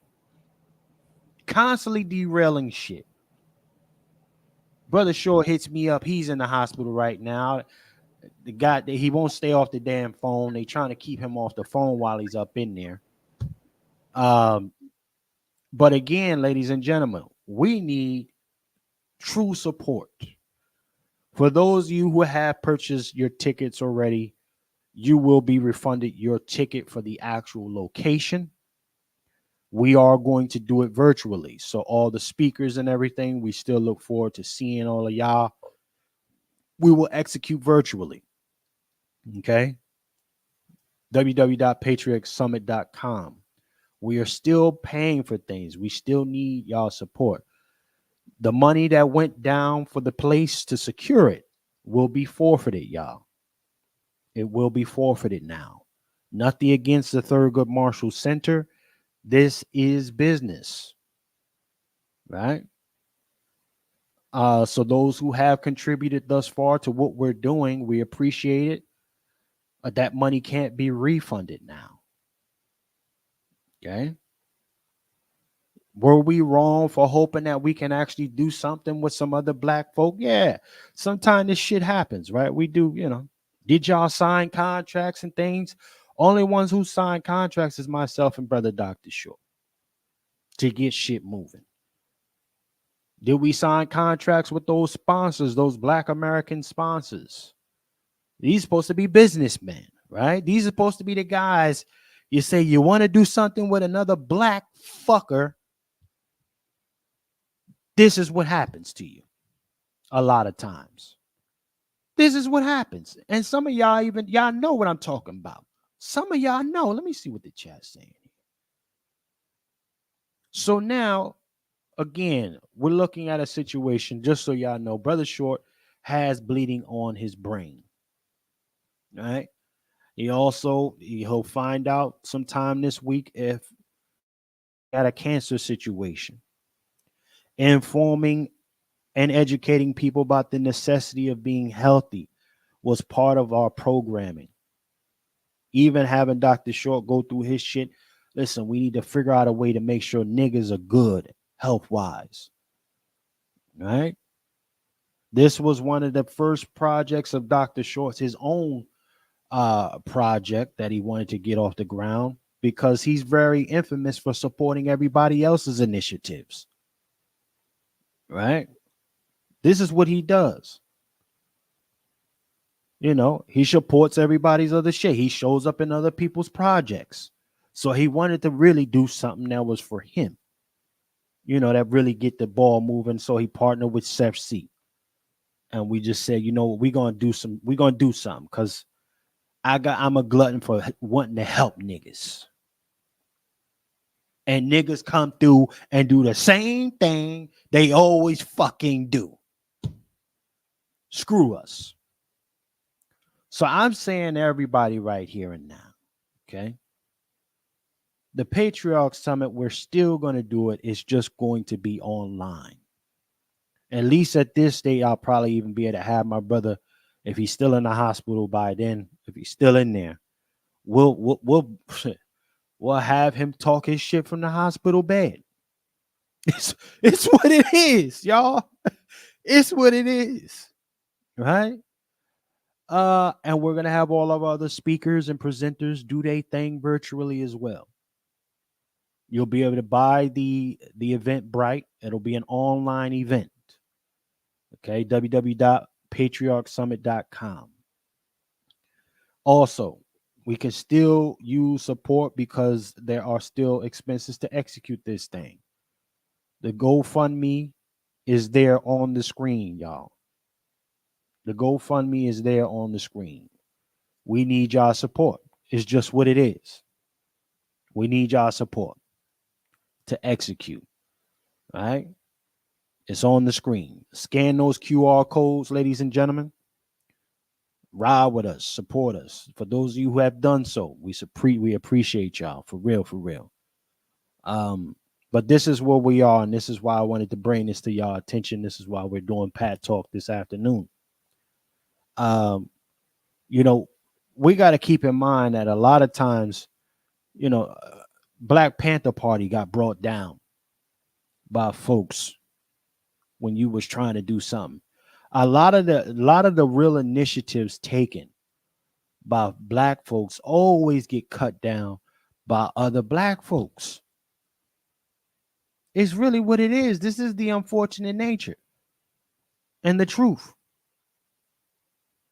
Will we continue to try to do something for the Wazi group, ladies? Yes, we will. However, this is just an adjustment we have to make. So instead of it being a physical location, which we have to forfeit now, it will be online for the start with this Patriarch Summit. Okay? We'll circle back at some point. Can we get refunds? There's not going to be no refund for that location. There's not going to be no refund for the website. It's not going to be no refund for the money we've been putting out and whatever additional monies we're going to need to get the streaming and stuff organized. It is what it is. Okay? But again, ladies and gentlemen, for those who have supported, we appreciate you. You're here for the first time. We need you to support too. You like today's broadcast, we need you to support. My Cash App, $FTS49. Okay? $FTS49, the GoFundMe, so you see where your money is going, because we're very transparent like that. Go ahead and scan those QR codes right in the bottom of the screen. You see it right now. Okay? We are it's a little heartbreaking, honestly. You know, because Brother Short, you know, we were talking about this shit and we just really wanted to get it done. We didn't know it was gonna be like this. The way the guy was talking and all this shit, fly talk. You know, niggas can talk. I swear to God, I hate niggas can talk. I tell you. yeah, just send me the itinerary. You know, let me know what you want to do. Now, when you get back from filming whatever it is that you're filming, chef, hit me up. I hit the nigga up. The nigga then comes and says, oh, well, I'm not really the owner. You know, my daughter takes care of everything. Hold on, nigga, you should have said that from the beginning. Like, come on, man. But this is what we deal with, y'all. This is what we deal with. So we are back here hollering at y'all. You want to see some real progress? It takes money. We just went through this whole thing with these donors. You want to see some shit moving, you got to put some paper behind it. That's just it. That's just it. Keep it a buck. This was for y'all, you know, straight like that. Industry professionals who are black, quote unquote. But what we're seeing here, and I'm just saying it to y'all, and Brother Short wanted me to say it. Listen, when you look at these kind of things and you understand why, then those same black folks who give a fuck about other black folks then go other places to get the money to execute. This is why. This is why, y'all.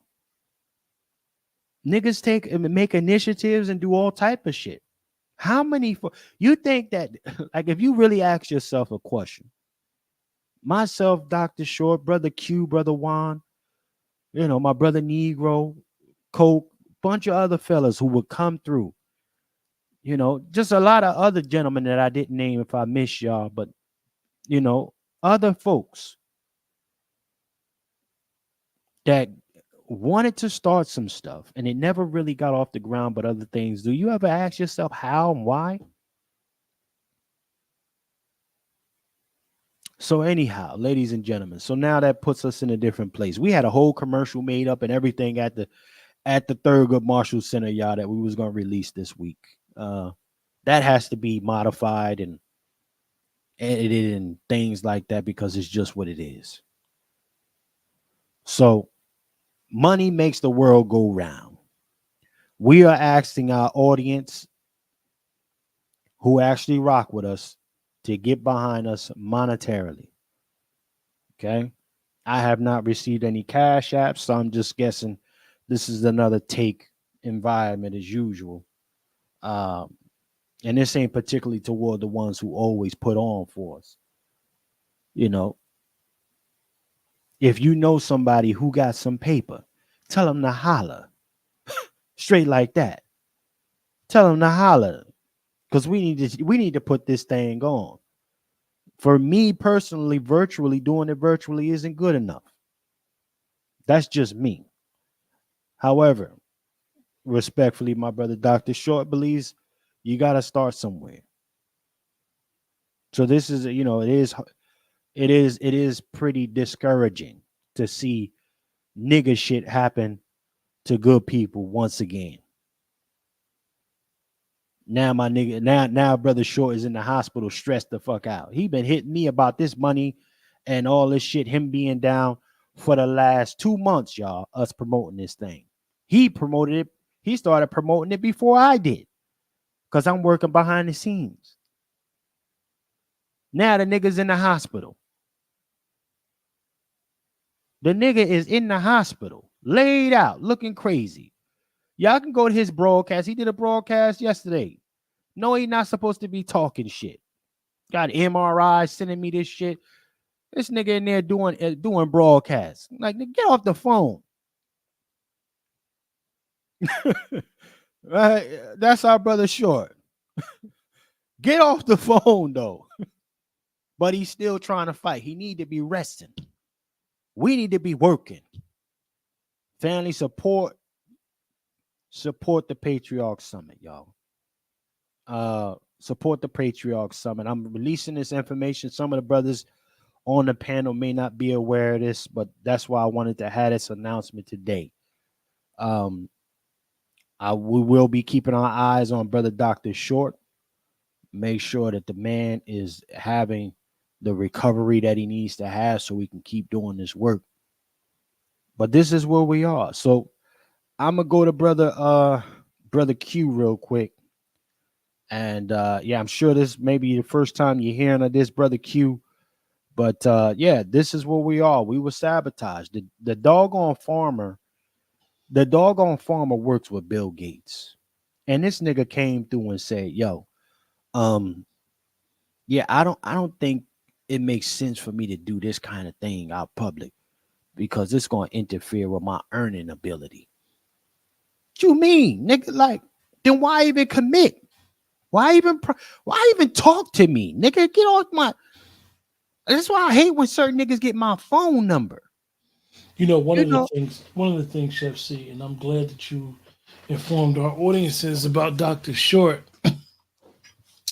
and what he's going through with his health. And, you know, Dr. Short, we all believe is going to be all right. So those who pray for Dr. Short. Those who believe in sending good thoughts, you know, words for Dr. Short, please do so. But the ironic thing, Chef C, about Dr. Short is Friday when he sent me the picture of him in the hospital. I said, yo, I'm going to hit you back. So I called him Friday night, and then he hit me back Friday night when I was asleep. But just to give some people a glimpse of Dr. Short's personality that a lot of us don't see. He calls me yesterday. I answers the phone. I say, hello. He says, hello. He proceeds to tell me to do something and watch something on TV that concerned the Black family. I said, yo, forget all that. How are you doing? He literally ignored me 3 times, me saying that, and then patched me in the call with someone that was on the phone because his concern was the Black family and what was being presented on TV at the time. Right. So our brightest warriors, and Dr. Short, and I always mess with him and call him elder, he is at the point in his life where he should be giving us counsel. That's a fact. And not be in, quote unquote, the trenches with the younger people fighting the fight. So it just goes to show that, you know, for those that don't really know him and have a glimpse of what he got going on, is that this man is risking disobeying the doctor's orders for the Black family. So we need to be mindful of the sacrifices that he takes when he speaks, when he engages, when he asks for things, when he asks for stuff from the family to sacrifice. You know, if you know anything about Dr. Short and if you've ever dealt with him, he's very open and honest about his beliefs and what he believes the problem in the Black family is and what he's trying to do. And, you know, how he is. His email, he's going to talk to you on the phone. This is for everybody. And he's going to engage with you. And he's going to fill you out to see how you are. And he's going to be down with you 110%. So we need to be mindful of some of the sacrifices that people take when they even choose to speak on issues like this that we talk about, because it affects their personal life. It's a commitment that really, it's not easy. Dr. Short, whether you guys realize it or not, he could really be doing some other stuff, not caring about the Black family. If you listen to some of the stuff he says in his life, he could be part of the bullshit. But he's against it. And that's a personal choice. And I'm glad that he's more on the side that we all believe that is the truth. And I'm glad that he's on the side that's being a voice and an advocate for the Black family. But Dr. Short is an outlier compared to a lot of people who have used their status and or position to basically grift us. Mm-hmm. So Yep. Hopefully our brother is going to be back up and healthy. And as I know that I may piss him off, our elder will be back up on his feet and continue to support the efforts that the brothers are doing and understanding the vital role.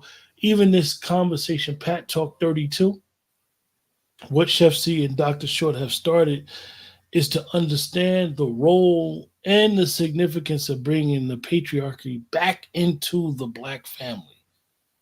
We're talking about 60 some odd years of an onslaught of the patriarchy and how it affected the black family. So this is what we're going up against. Indoctrination of patriarchy stuff. And it's an uphill battle.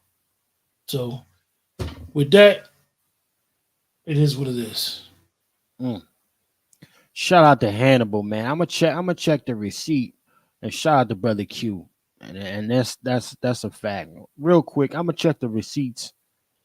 Hannibal just said Joe Biden has resigned and your president is now Miss Ski Wee. Breaking news. I'm gonna check that receipt.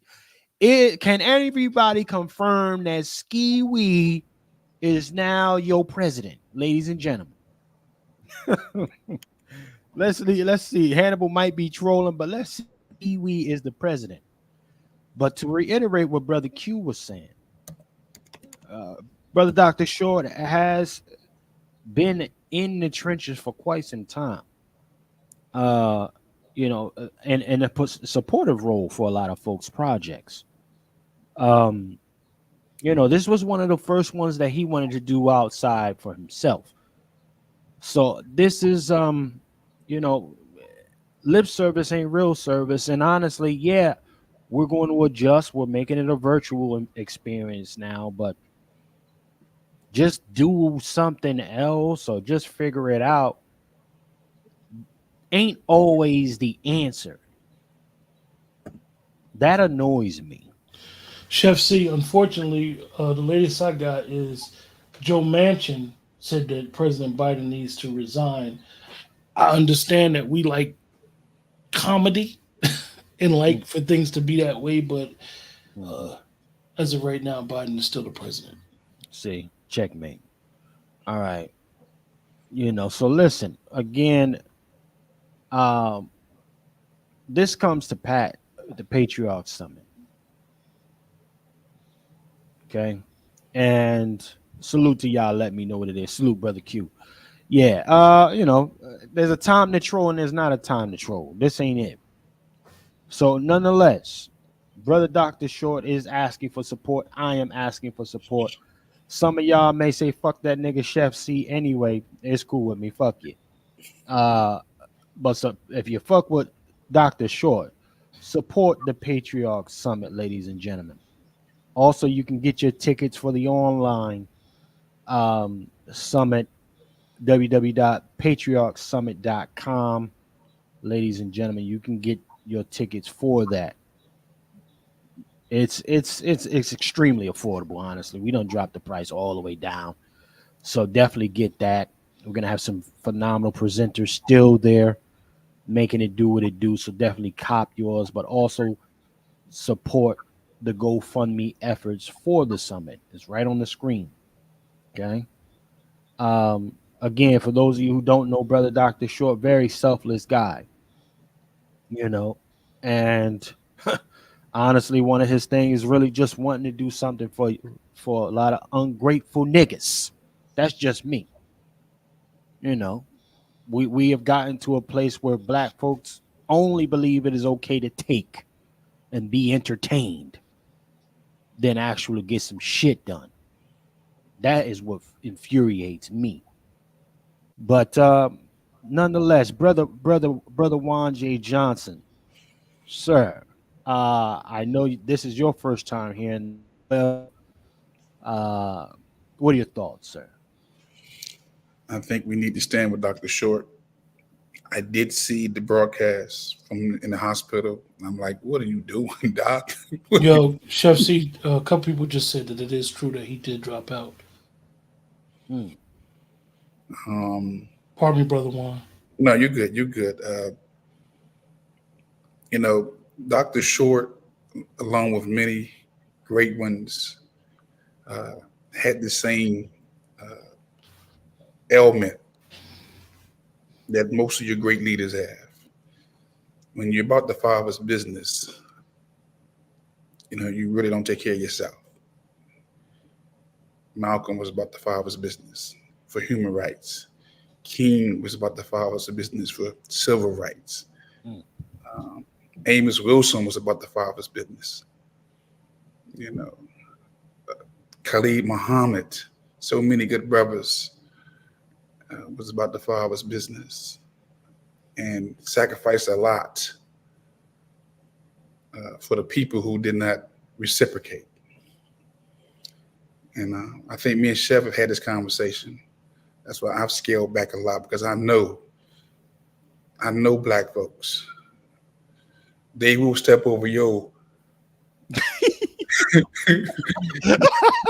carcass. Your human rights, civil rights.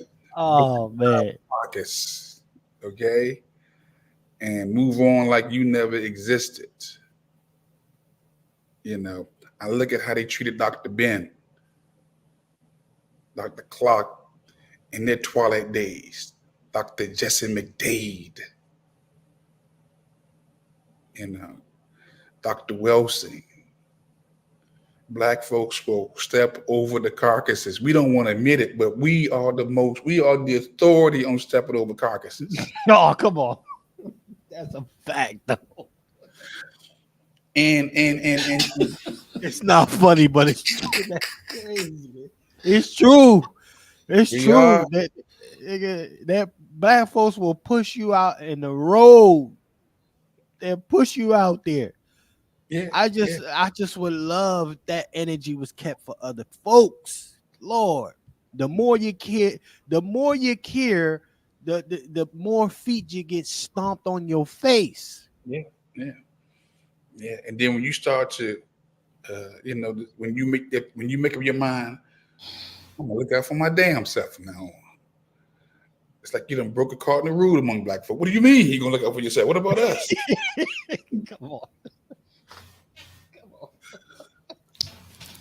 You know, there's no reason in heaven that we should have not the support. When you look at all the information that's been shared, you're not getting a lot of this information from nowhere else. People are talking, but they ain't talking like Pat talk.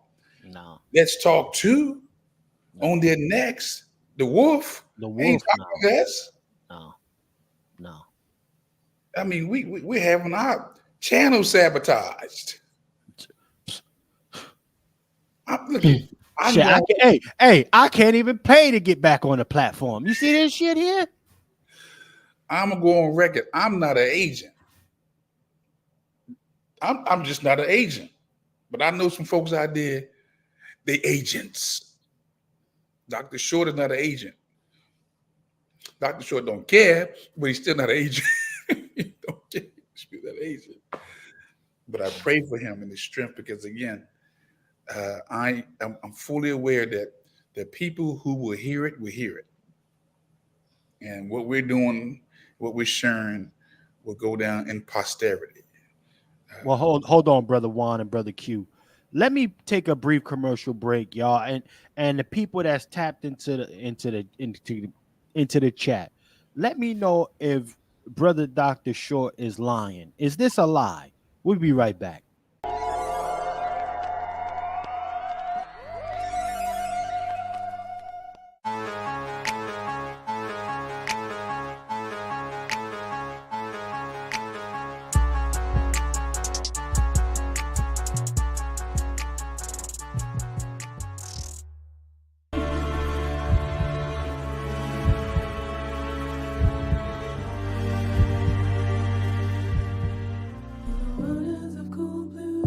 I've been all over the world. I've noticed this about Black Americans, and I'll stop here.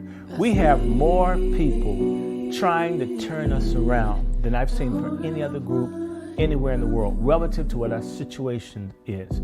That you've got teachers, you got people that will just do stuff. If they find out you're legit, just help you because they want to see Black folks make it. We do have this. This is lacking in other places, I can assure you. But you know what? Our desire to save people cannot be greater than people's desire to be saved and to help. So the people that do not want it, let them go. Jesus said, let the dead bury the dead. I sure get it nowadays.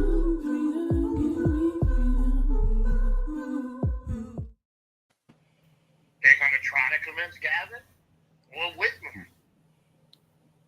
Listen, There it is. was the brother lying? He's not lying. Look here, I've had to pull back from black folks.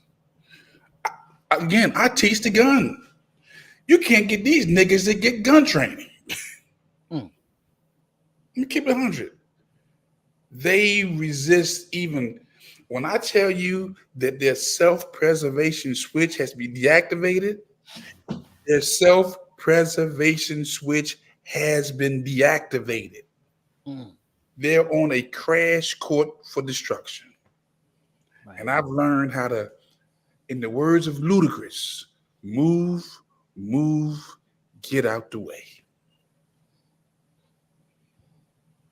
And it hurts me to say this, man, because I know that the young ones don't deserve this, but these old ones, they gonna have to pass away, man.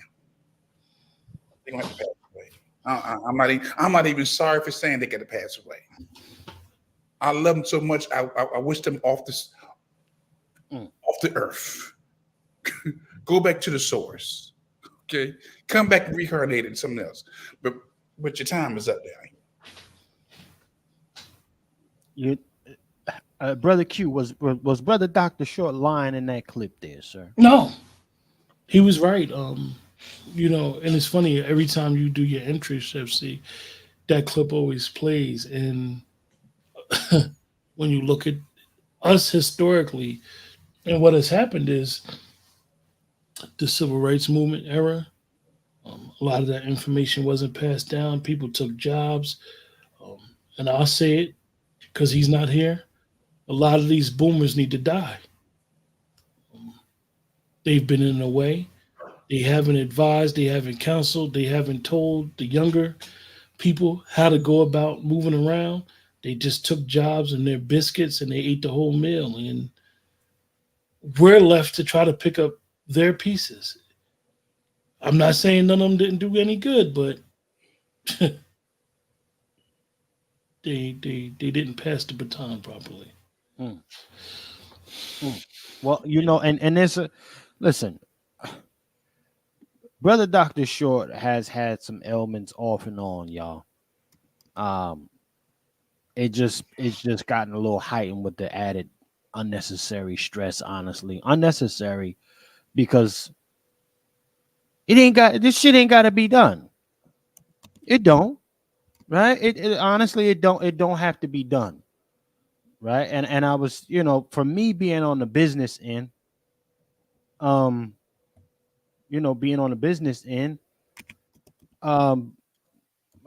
just like, listen, pay attention to what folks are saying and doing. Money with their mouths is they don't want it. Venmo, for anybody that wants to get in, the Venmo is right there from the soil. You can do the Venmo, you can do the Cash App, $FTS49, or you can scan the QR codes on the screen. That's how you can support this Patriarch Summit. Salute to Brother Freezy. Salute. But this is where we are, ladies and gentlemen. And that's Brother Dr. Short. That clip, I play that clip because that's from my first document series with my team at Bloodline Films that we put thousands of dollars into.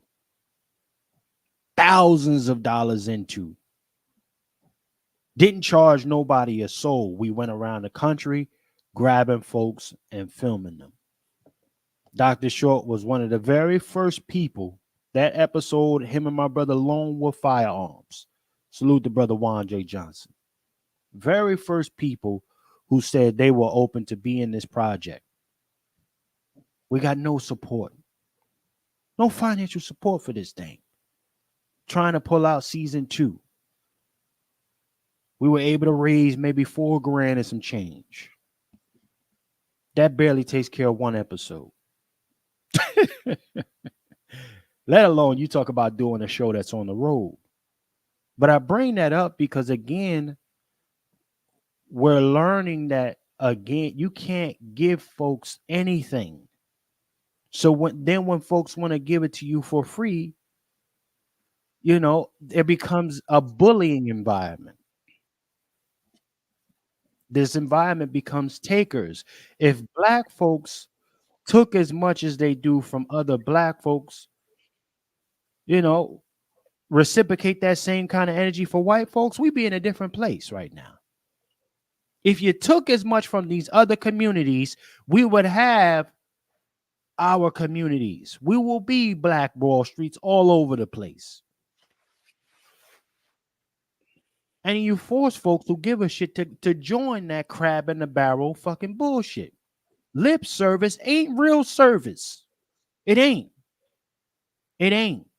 And telling a motherfucker to just move and do something else, figure it out, that don't get shit done either. That's not a solution.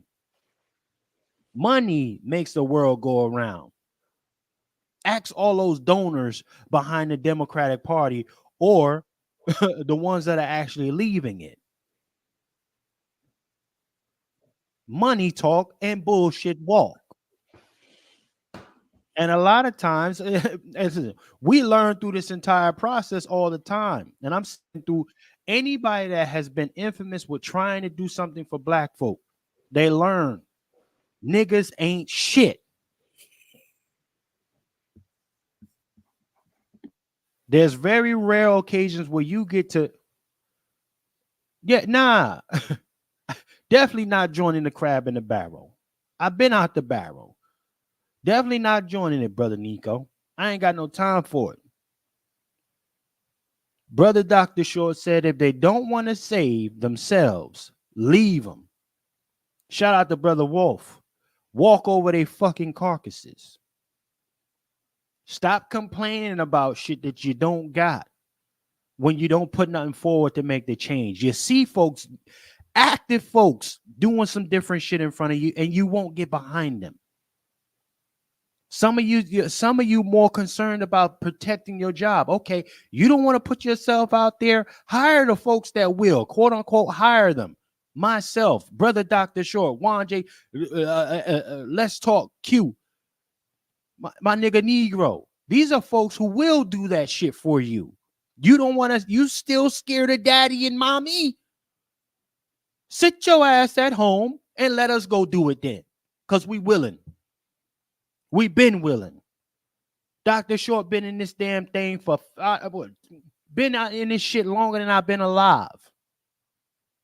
He willing to do it. And you can't put nothing on the man book because you want to save face, or you got fucked up by some other niggas that ain't really show no real receipt of doing work for the community that you care about. See, that's where it goes wrong too. Yeah, we get licks. I done put plenty of money on niggas' books that ain't on the right type of time. Shout out Dr. Umar. Shout out all these other big mouth niggas out here that I done put mouth on because they was talking some fly shit that turned out to be fuckery. Watch niggas' movement, you know. Well, our movement has shown consistency. Whatever movement this is, it's shown consistency, right? So damn consistent to the motherfucker, this nigga's in the hospital. Because this nigga keep giving the shit after getting done dirty, decade after decade after decade. This nigga done told me all the shit he done got done dirty for. This shit, I'm almost catching up to him. I'm almost got 2 years, a decade getting dirty shit done to me by niggas. But here's the other side of that, y'all. The niggas that continue to care, it's not because they want to. It's because it's been put on them. It's been put on them. Niggas trying to shake it. Trust me. Trust me. I want to tell Black America in so many ways, but fuck you. Trust me, I do. But whatever the hell that is on my shoulder, and in my head, and my heart, won't let me slide. Won't let me slide. Won't let Dr. Short slide. Won't let a brother Juan J, Q, a Negro, a bunch of other. Shout out to my nigga, Freezy in the chat. Y'all subscribe to Freezy, no captivity. Huh? Folks who care. Young lady told me the other day, said, Chef, listen, I want you to understand. I respect how you feel about black folk, but it just ain't on me to care. I ain't got it. I would love it if more of our black folks would say, you know what, I just ain't got it in me to give a fuck about another nigga. That is a different place of clarity. Instead of a bunch of niggas crying all the time. That's a different place to understand. Okay, you don't give a flying fuck, so we put you over here. But then it's the people that don't give a fuck that come into whatever movements where people actually do care and muddy it, sabotage it. In the case with this fucking farmer, fuck it, I ain't gonna hide the nigga. This farmer, all this shit, he knew what type of time it was, and then he comes through and says, "Yeah, you know, I can't really do this. Bill Gates giving me too much money. You know, I like these white folks is where the money is at. It's true though, but don't tell me you gonna be on some, you know, some Booker T type of time, right? In the way of funding some shit while you still get to save face. Is you gonna do it or you not? This is what we deal with, y'all. This is what we deal with.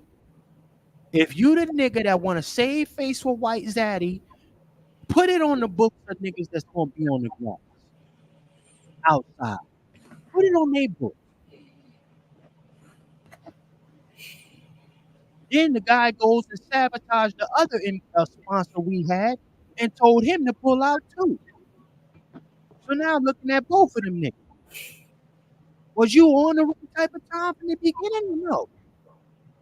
Or you was looking for another way to finesse some shit? They come around us and want to be King Dingaling, but they go around their White Zaddy and want to get their head cut. This is the way these uppity niggas be around regular other black folk. I bet it was a boomer. They want to be. It was definitely a boomer. They want to be top niggas, a top nigga around other black folk. You got to meet me. I don't trust nobody that I can't meet in person. The fuck? I can't trust no other black man. You don't do that with White Zaddy. You don't tell White Zaddy he got to fly out to you to sit down with you. That's what he was telling me.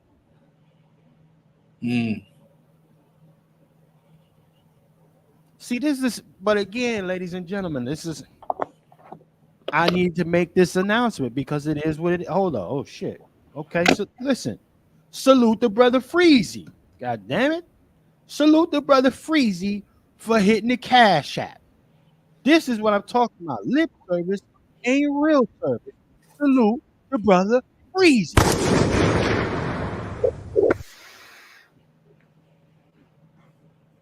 That's gonna go somewhere. That's gonna go somewhere. And you know, because we trying to do some shit in here. But y'all want to support the Patriarch Summit? Scan the QR code, ladies and gentlemen. Dr. Short meant anything to y'all. Even if you can say fuck Chef C, you can do a fuck Chef C moment right now. I'm cool with that. It could be fuck Chef C forever. I don't care. Scan the QR code. We trying to do something for y'all, for real. Not no lip service. It won't be as big as I had originally planned. I had the whole motherfucking thing decked out. I did all type of shit, but it's going to be something. You know, it's going to be something because we need something different. We don't need another online or in-person fucking gathering. We need productivity, man. This shit is so annoying. Anyhow, brother Juan J. Johnson, sir. Get off my soapbox. Anybody want to contribute or catch a feedback? The QR code is there. Show our Dr. Short that you actually give a fuck about this man's sacrifices. Okay? This man's contribution. Okay? Shit. For those who fuck, I need you to tap in. $5 make a difference. You know?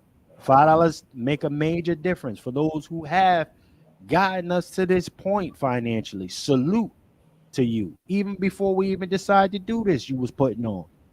I appreciate you. Okay? For real, for real. Those catching the playback, QR code, my Venmo, @FromTheSoil. Okay? Cash App, $ FTS49. You want to contribute. Brother Juan J. Johnson, sir, anything last that you would like to contribute, Chef C, Chef Russ? United. Listen, anything else you want to say about this, sir? If not, let them know how they can get a hold of you, what you got coming down the pipeline, sir. I just want to say, let's keep Brother Short in prayer. That blood on the brain and that the possible cancer diagnosis is real, family. Yeah. It's very real. So if whoever you subscribe to, whoever you pray to, just mention Brother Randy Short by name. So the prayer would be specific, intentional, that he would be healed, that he would be delivered, he'd be set free, that the peace of God would rest on him. Because when you're dealing with these doctor diagnoses and these predictions, you want some prayer. You want some support. Anybody who's ever been in the hospital knows when you're back, you can't do nothing. You wish that phone would ring. You're praying that somebody would be concerned. So that's my prayer for Dr. Short, that he would come through healed, delivered, and set free. As far as the Patriarch Summit, we need you to support. Now, I'm not going to beg you Negroes. I know how you do. You watch Dr. Ben die broke. You watch Dr. Clock. You watch them all die broke. So I know what I'm dealing with. Dr. Cress Wilson watched all these folks die broke. So they're gonna watch it. He's goddamn. That's why. Listen, hey, brother one. I don't mean to cut you, nigga. That's why I ain't stopped cooking for these white folks. I'll be damned. I rely on you niggas. I'm in the streets. Yes. Shit. Yes. And look, and will turn their nose up at you and ask why you dead. Walk right over me like them carcass you be talking. That's right. Shit, gotta give Chef C a box of chicken wings or something while I'm sitting over in the corner. God, I'll be damned.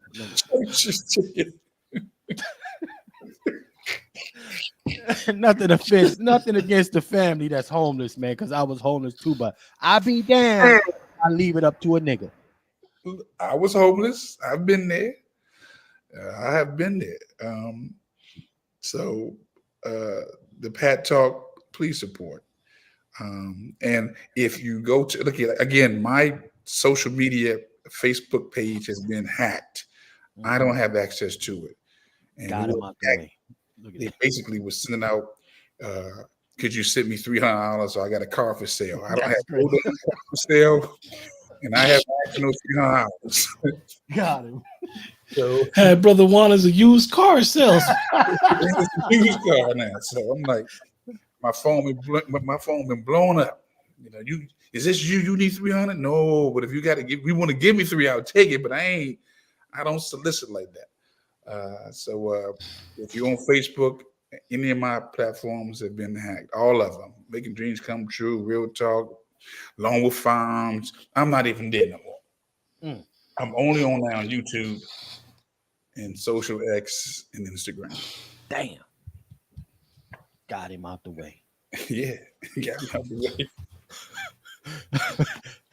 way. Hey, real quick, ladies and gentlemen. Real quick. For those of you who are still tapped in, I didn't want to do this I wanted to end on that, but you know what? I got to do this for y'all and see a nigga putting in overtime. Listen, it's going on 4 hours. I got one contribution. Salute to my brother Freezy. And you know, at 4 hours, less than minimum wage, a nigga is on the streets right now. Absolutely on the streets, ladies and gentlemen. Ain't that some shit here? Look at you. Let me bring up something for y'all. Salute to those who do contribute. Salute to those. You know, definitely working the chat. Let me bring this up though. Here's what we need to bring up. Peep this for y'all. Peep this. Oh man, imagery is everything. Salute the Coke. Salute the Coke in the building. Ladies and gentlemen, let me show you this here. Here's appears to be the resignation letter from Joseph R. Biden. Ladies and gentlemen, breaking motherfucking news. Breaking news. Yeah. Y'all know y'all heard it first right here. Right? Y'all heard it first right here on the next podcast. Tapped in with the Angry Black Man's Book Club for Pat Talk. Pat Talk number 32. You understand? Let's read off, ladies and gentlemen. Let's read off for the families. Okay. My fellow Americans, over the past 3.5 years, we have made great progress as a nation. Cap. Today, America has the strongest economy in the world. Cap. Okay. I might get a little I might get carried away, y'all, with this cap. But I got to read. All right. We've made historical investments in rebuilding our nation, in lowering prescription drug costs for seniors, and in expanding affordable health care to a record number of Americans. Cap. We provided critically needed care to 1 million veterans exposed to toxic substances. Cap. Okay. Passed the first gun safety law in 30 years, appointed to the first African American woman to the Supreme Court. Cap. She's Jamaican. Isn't Ketanji Jamaican, y'all? Absolutely. First African American. Lord, you see, they apply the one big nigga rule more than Black Americans apply the one big nigga rule, because they, you know, y'all niggas always trying to make other black looking folks Black Americans. But let's keep on reading here. Yeah. Let's keep on going. Okay, appointed bullshit. Okay, America has never been better positioned to lead than we are today. Cap. Damn, this nigga just lying all the way out of office. Let's go. I know none of this could have been done without you. That's a fact. All of you dumb niggas who supported this, niggas and negresses, that's a fact. He's right. The American people and the, you know, jigaboos and the honoraries, the migrant, the immigrants, all of them folks. Yeah. Together, we overcame a once in a century pandemic, cap, and the worst economic crisis since the Great Depression, cap. We're in a Great Depression right now. Niggas just surviving. But this is another Great Depression, y'all. Look at gas. Look at housing costs, insurances, bank fees, food. We down bad. What's this nigga talking about? Let me keep reading. We protected and preserved our democracy. Cap, you let 15 million plus illegals come through this thing right now. Right now. Okay. Yeah, I'm reading the Joe Biden. I'm reading the Joe Biden resignation letter as we speak, y'all. I'm reading this man's resignation right now. Okay. Together, we've overcome century pandemic and the worst economic crisis since the Great Depression. We protected and preserved our democracy, and we revitalized and strengthened our alliances around the world. BRICS? Is he talking about BRICS? What? This nigga just lying. Okay. It has been the greatest honor in my life to serve as your president. And while it has been my intention to seek re-election, I believe it is in the best interest of my party and the country for me to stand down and to focus solely on fulfilling my duties as president for the remaining of my term. Oh, for the remainder of your term, huh? I will speak to the nation later this week in more detail about my decision. For now, let me express my deepest gratitude to all those who have worked so hard to see me reelected. I want to thank Vice President Kamala Harris for her being an extraordinary partner in all this work. And let me express my heartfelt appreciation to the American people for the faith and trust you have placed in me. I believe today what I always have, that there is nothing America can't do when we do it together. We just have to remember we are the United States of America. The official resignation, ladies and gentlemen, of Joe Biden. He has officially retired, ladies and gentlemen. Well, he's going to still stay in office and run the country and not allow Kamala to be the president. that's a blocker right there. You guys in the chat, what Lone Wolf just said is major. It's not that the president decided not to run for re-election. It's what he didn't say. Come on. He did not endorse his vice president in this letter. He did not endorse Kamala Harris in this letter. He did not endorse Kamala Harris in this letter. Come on, Q. Come on, Q. Come on with that. The fix is in, folks. The jokes We is have to in. realize Biden-Harris ticket, when you run on that ticket, you get donors. They got over $300 million of donors. Come on. They literally have to give all that money back because it will not be a Biden-Harris ticket anymore. The Democratic Party has given up on you. All that democracy shit that they've been talking, excuse me, Come on, Chef you C. come with it. Yeah. All that Come with it. democracy stuff that they've been talking and they're fighting for democracy. No, they've been fighting for power and control. And they're willing to give up their power and control to fall back for 4 years. Whether they can get a candidate or not, or whether it's Hillary or not, they're willing to give it up right now. So they don't give a F about democracy and this guy's going to destroy everything in Project 2025. Project 2025 is a think tank piece. Come on. That no politician would ever agree to because it circumvents the government. Nobody's going to knowingly say they're circumventing the government. They're going to do it secretly. What we're seeing today. He did not endorse his vice president.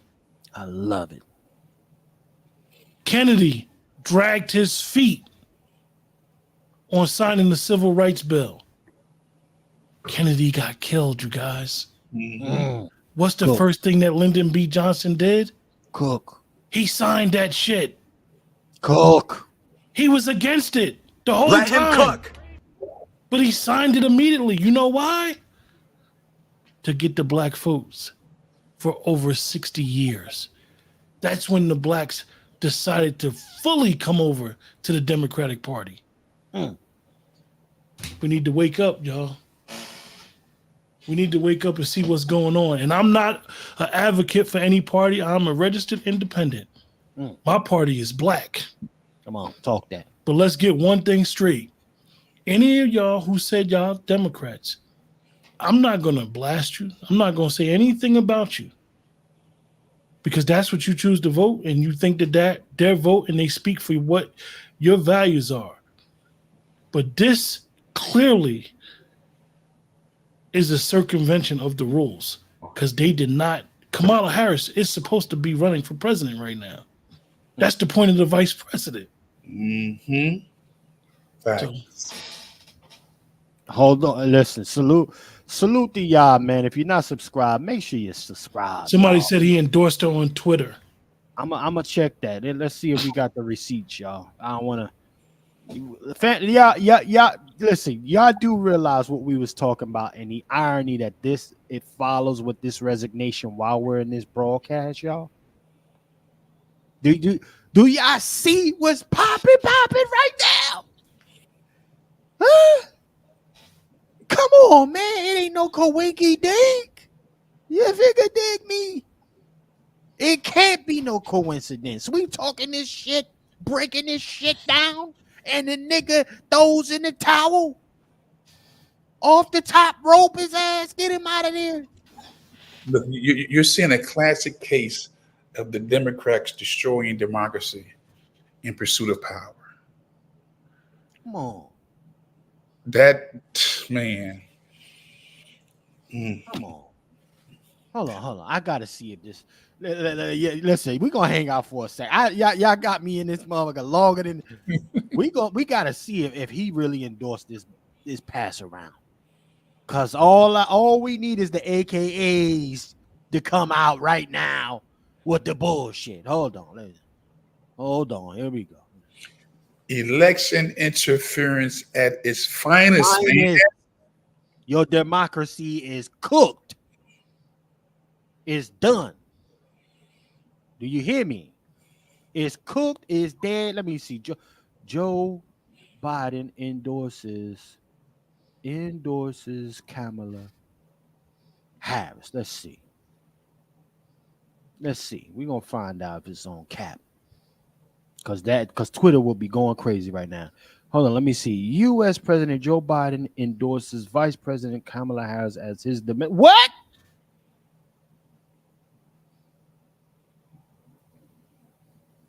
Oh shit, it's real, y'all. Oh shit. The people chose Joe. The powers that be said he had to go. Hold on. Let me see. Let me check. Watch the convention. That's all I'm gonna say to y'all. Hold on, y'all. Let me put some respect on something real quick. Hold on. Oh shit. Different time, y'all. Hold on. Let me see something.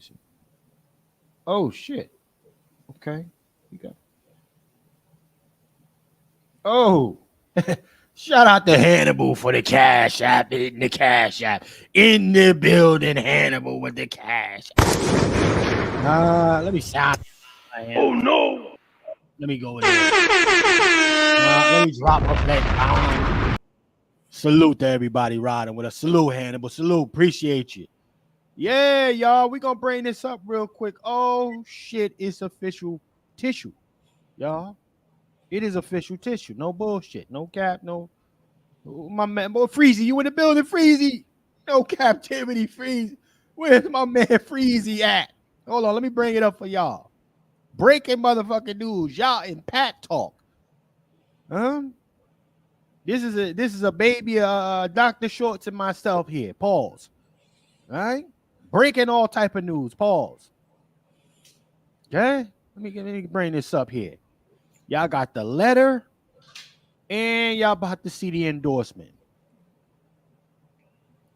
And we got the fellas in here. Salute. Look at here. Look at here. Look at here. Let me read it off. U.S. President Joe Biden endorses Kamala Harris. Let's see. Let me go to Joe Biden. Let me go to Joe's page. Kamala Harris is a Democratic candidate, a candidate for the presidency. My very first decision as a president.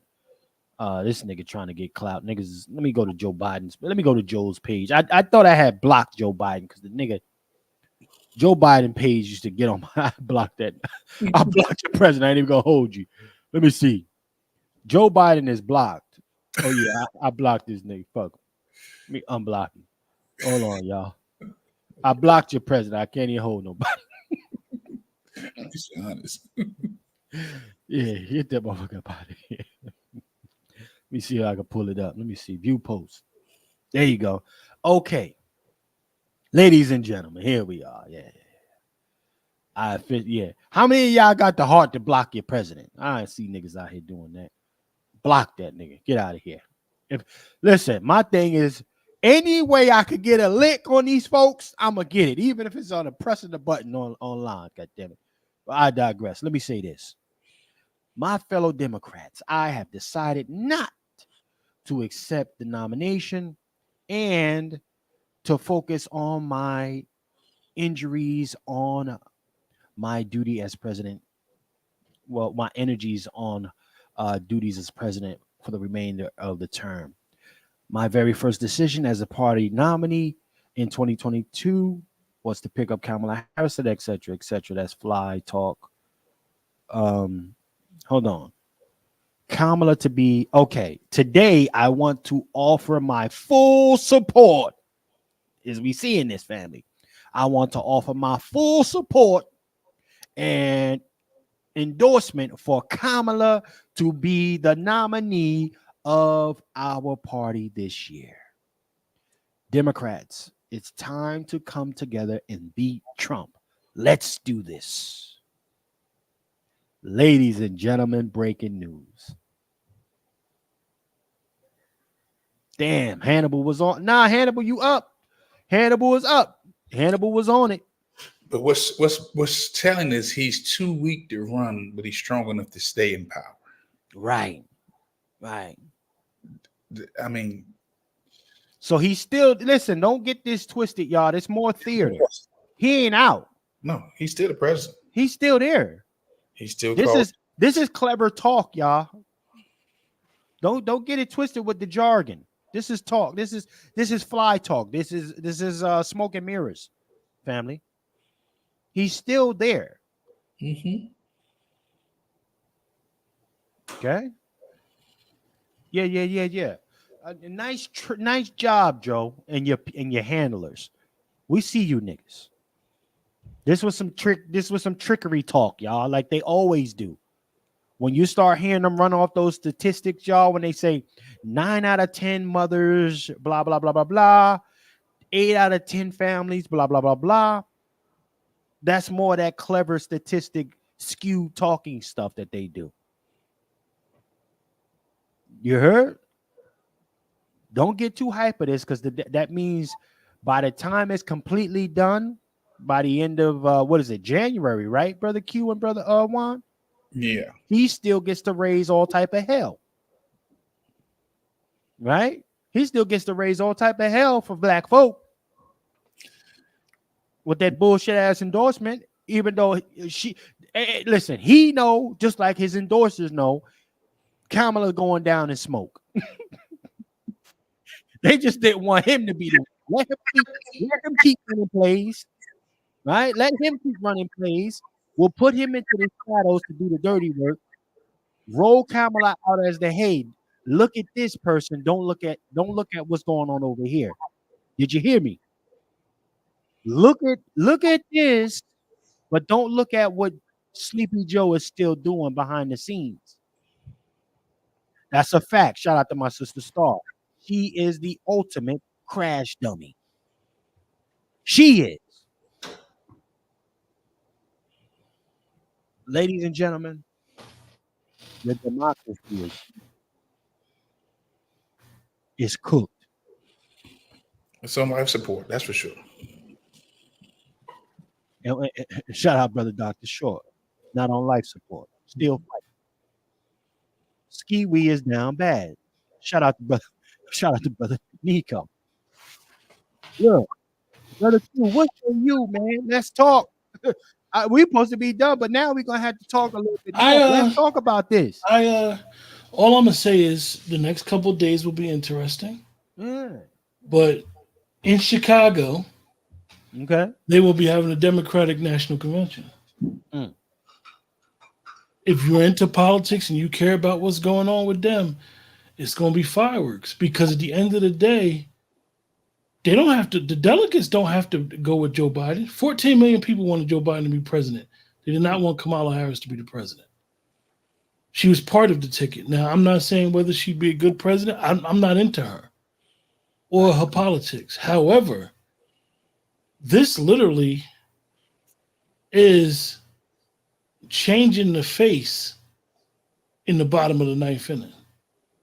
Craziest shit ever, bro. It's got to be something constitutionally wrong. No, it's something right, but it's fair play. Within their party, what's going to wind up happening?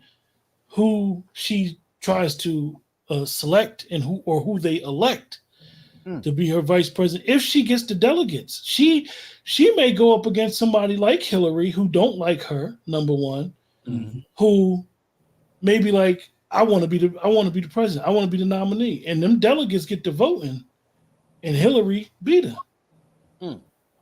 It could be Bernie Sanders. I know what a lot of people think. Like, you're talking great. No, it could be anybody. It could basically be a popularity contest going on at that convention. And depending on who gets the most delegates, that's who's going to be the face of the election. This is crazy. This is like right now, Donald Trump is basically in an election by himself until the delegates come in. He got all the delegates. He's the nominee. Now, Joe endorsed her, but that doesn't mean that she's going to get the nominee. That's right. So, I mean, far as a party and being on code, we already know the Democratic Party is never on code. A lot of moving parts going on.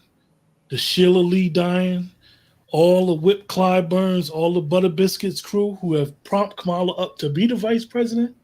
And that's why Joe elected her to be a vice president as a symbolic gesture. It's going to be a lot of stuff going on in Chicago in the next couple of weeks for that convention. It's almost anybody's race. Go ahead, Q. I mean, brother Juan got it.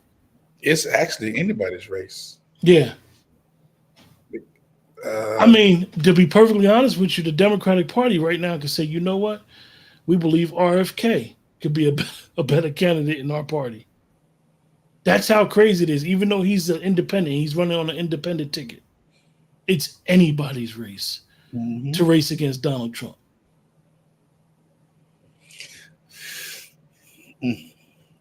Well, I will say this, gentlemen.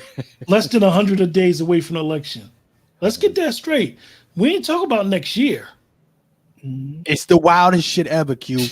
It's wild. Yo, I'm over here like, I never thought I would live to see this. Nico, you're exactly right. Chaining of the old coon god.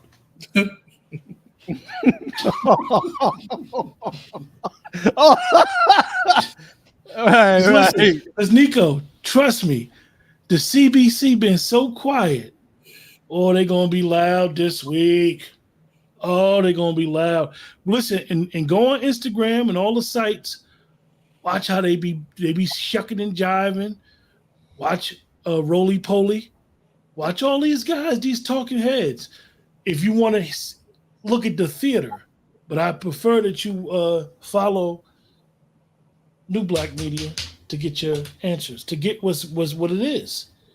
Sometimes you got to sit in the stands and watch the people fight. This is better than pay-per-view. This is better than the Floyd fight. This is better than the Tyson fight in its prime. What's going on? Well, gentlemen, I'm gonna say this. This is this is white on white crime. White on white supremacy crime on white supremacy crime. You know, I have never listen, man. This is the best. I don't even listen. I'm you can't get better TV than this. You can't get better TV than this. Niggas, stay out of it. That's all I could really say. Mind your business. Do what you gotta do, make your moves. There will be some kind of backlash, even with this at the bottom level. But just keep your head on a swivel. Look out for your interests. Look out for your community interests if you that kind of person. We've never seen anything like this, ladies and gentlemen. We have never, ever seen anything like this. Is phenomenal. Trust me, Joe Biden never wanted to drop out the race. This is. I mean, we talk about Biden and Joe, but it was Jill calling them shots. It was Jill. You couldn't get close to him. Mm-hmm. In there, she was the president. Star says she gonna get some Merlot. Right. Pearls. Salute real quick, ladies and gentlemen. Salute to my sister Star for hitting the cash. Absolute.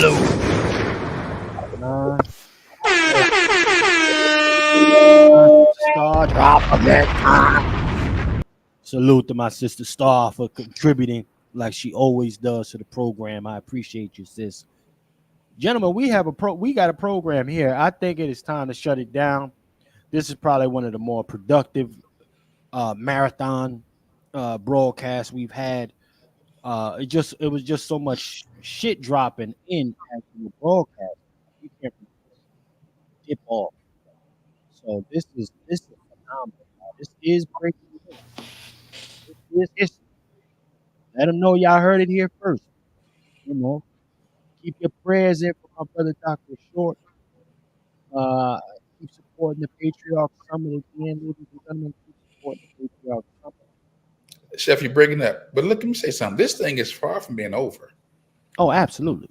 Look, we still got 2 wars we're fighting.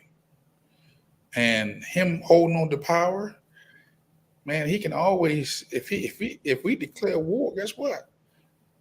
It all stops. No election. No election. And Jill remains in power. I keep saying Jill because I know Biden not calling him. Hey, right. Jill running the shot back behind the scenes. You're going to have to. Anyhow, gentlemen, this was a great broadcast. Again, everybody has contributed. We appreciate y'all. Again, get on over there to the GoFundMe, y'all. We appreciate your efforts. Support our what we're trying to get done here on the behalf of y'all, you know. And I would say to those who are givers, don't hold us accountable for the people who did you dirty in the past. Right? I know we do that. I know it's a natural way to be. You protect yourself, but if you are a calculated giver, a heart-driven giver, the transparency, you won't see anything like that anywhere else. And I will show you the actual deposit that we made on Thurgood Marshall Center. I'm that kind of nigga. I don't care nothing about being transparent. So if you are a giver, you will see where your money goes. Mm-hmm. You will see it. You know, miscellaneous fees and all this other shit, you know, and other things that folks like to take that money and do, you know, that's just not us over here. But nonetheless, I want to thank everybody for joining us here today. Brother Q, any last words from you? What's coming down the pipeline? So prayers for Brother Short. Prayers for Absolutely. Brother Short. Prayers for Brother Short. Unfortunately, with what's going on, a lot of political commentary probably coming. But other than that, man, just like I said, take care of yourself first. Take care of your family first. Make sure that they get the Right. mental and physical nutrition that they need. And be aware of what's going on in the world. I mean, some things don't have nothing to do with you, but then some things do. So appreciate everybody in the chat. Appreciate you guys' support. Appreciate you guys more than you really believe it. With that, great opportunity to be on this panel. Now we can enjoy some of this day. Salute to Brother Q in the building. Salute to our brother. Brother Lone Wolf Juan J. Johnson, sir.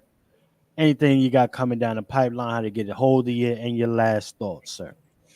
Again, you will see me more on my YouTube station. Mm-hmm. Need you to subscribe and support. I'll do more videos on Twitter. Again, I'm not sure if I can even gain access to my Facebook account anymore. And that was a 15-year page. But it's new beginnings. And I'm looking forward to this whole YouTube experience more. Just more informative. Support the Patriarch. And again, please, if you find time, send up a prayer for Dr. Short. Sometimes we don't know we got until they're gone. Come on. Dr. Short is a rare brother, a shooting star. Again, we don't know what we have until that person or persons are off the scene. So pray for Dr. Short, or those who are listening who have hung out with us for these 4 hours going on 5.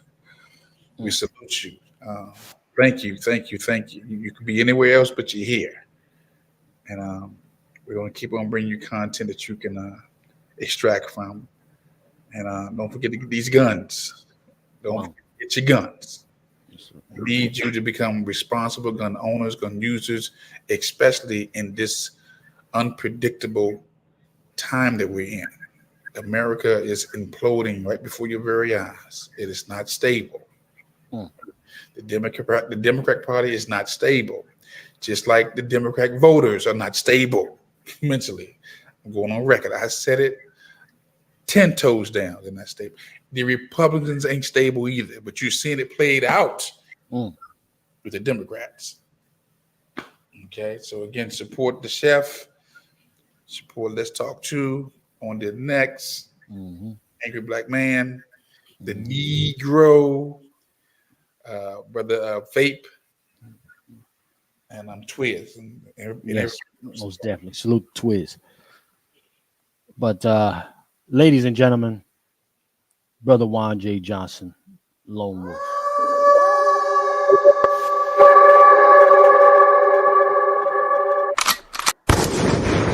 Yes, indeed. Brother Juan J. Johnson, appreciate you, man. This is, ladies and gentlemen, this is the broadcast. You know I got to play my music now. Ladies and gentlemen, I do want to thank all of y'all on behalf of our brother Dr. Short for Pat Talk number 32 in his honor. And want to thank these brothers for coming up and always riding and sliding the way that they do. Ladies, we brought breaking news to you, ladies and gentlemen. Breaking news during a live broadcast about the very treasonous individuals who stand in way of you getting any form of reparative justice or justice in general, resigning and stepping down. The ancestors are working for those who believe in that. But it's up to you to be proactive than reactive. And with that being said, if you're catching the playback, support the Patriarch Summit, support all programs here. And remember, ladies and gentlemen, in a system of white degeneracy, you stand for nothing, you fall for anything. My name is Chef C, and I'm out.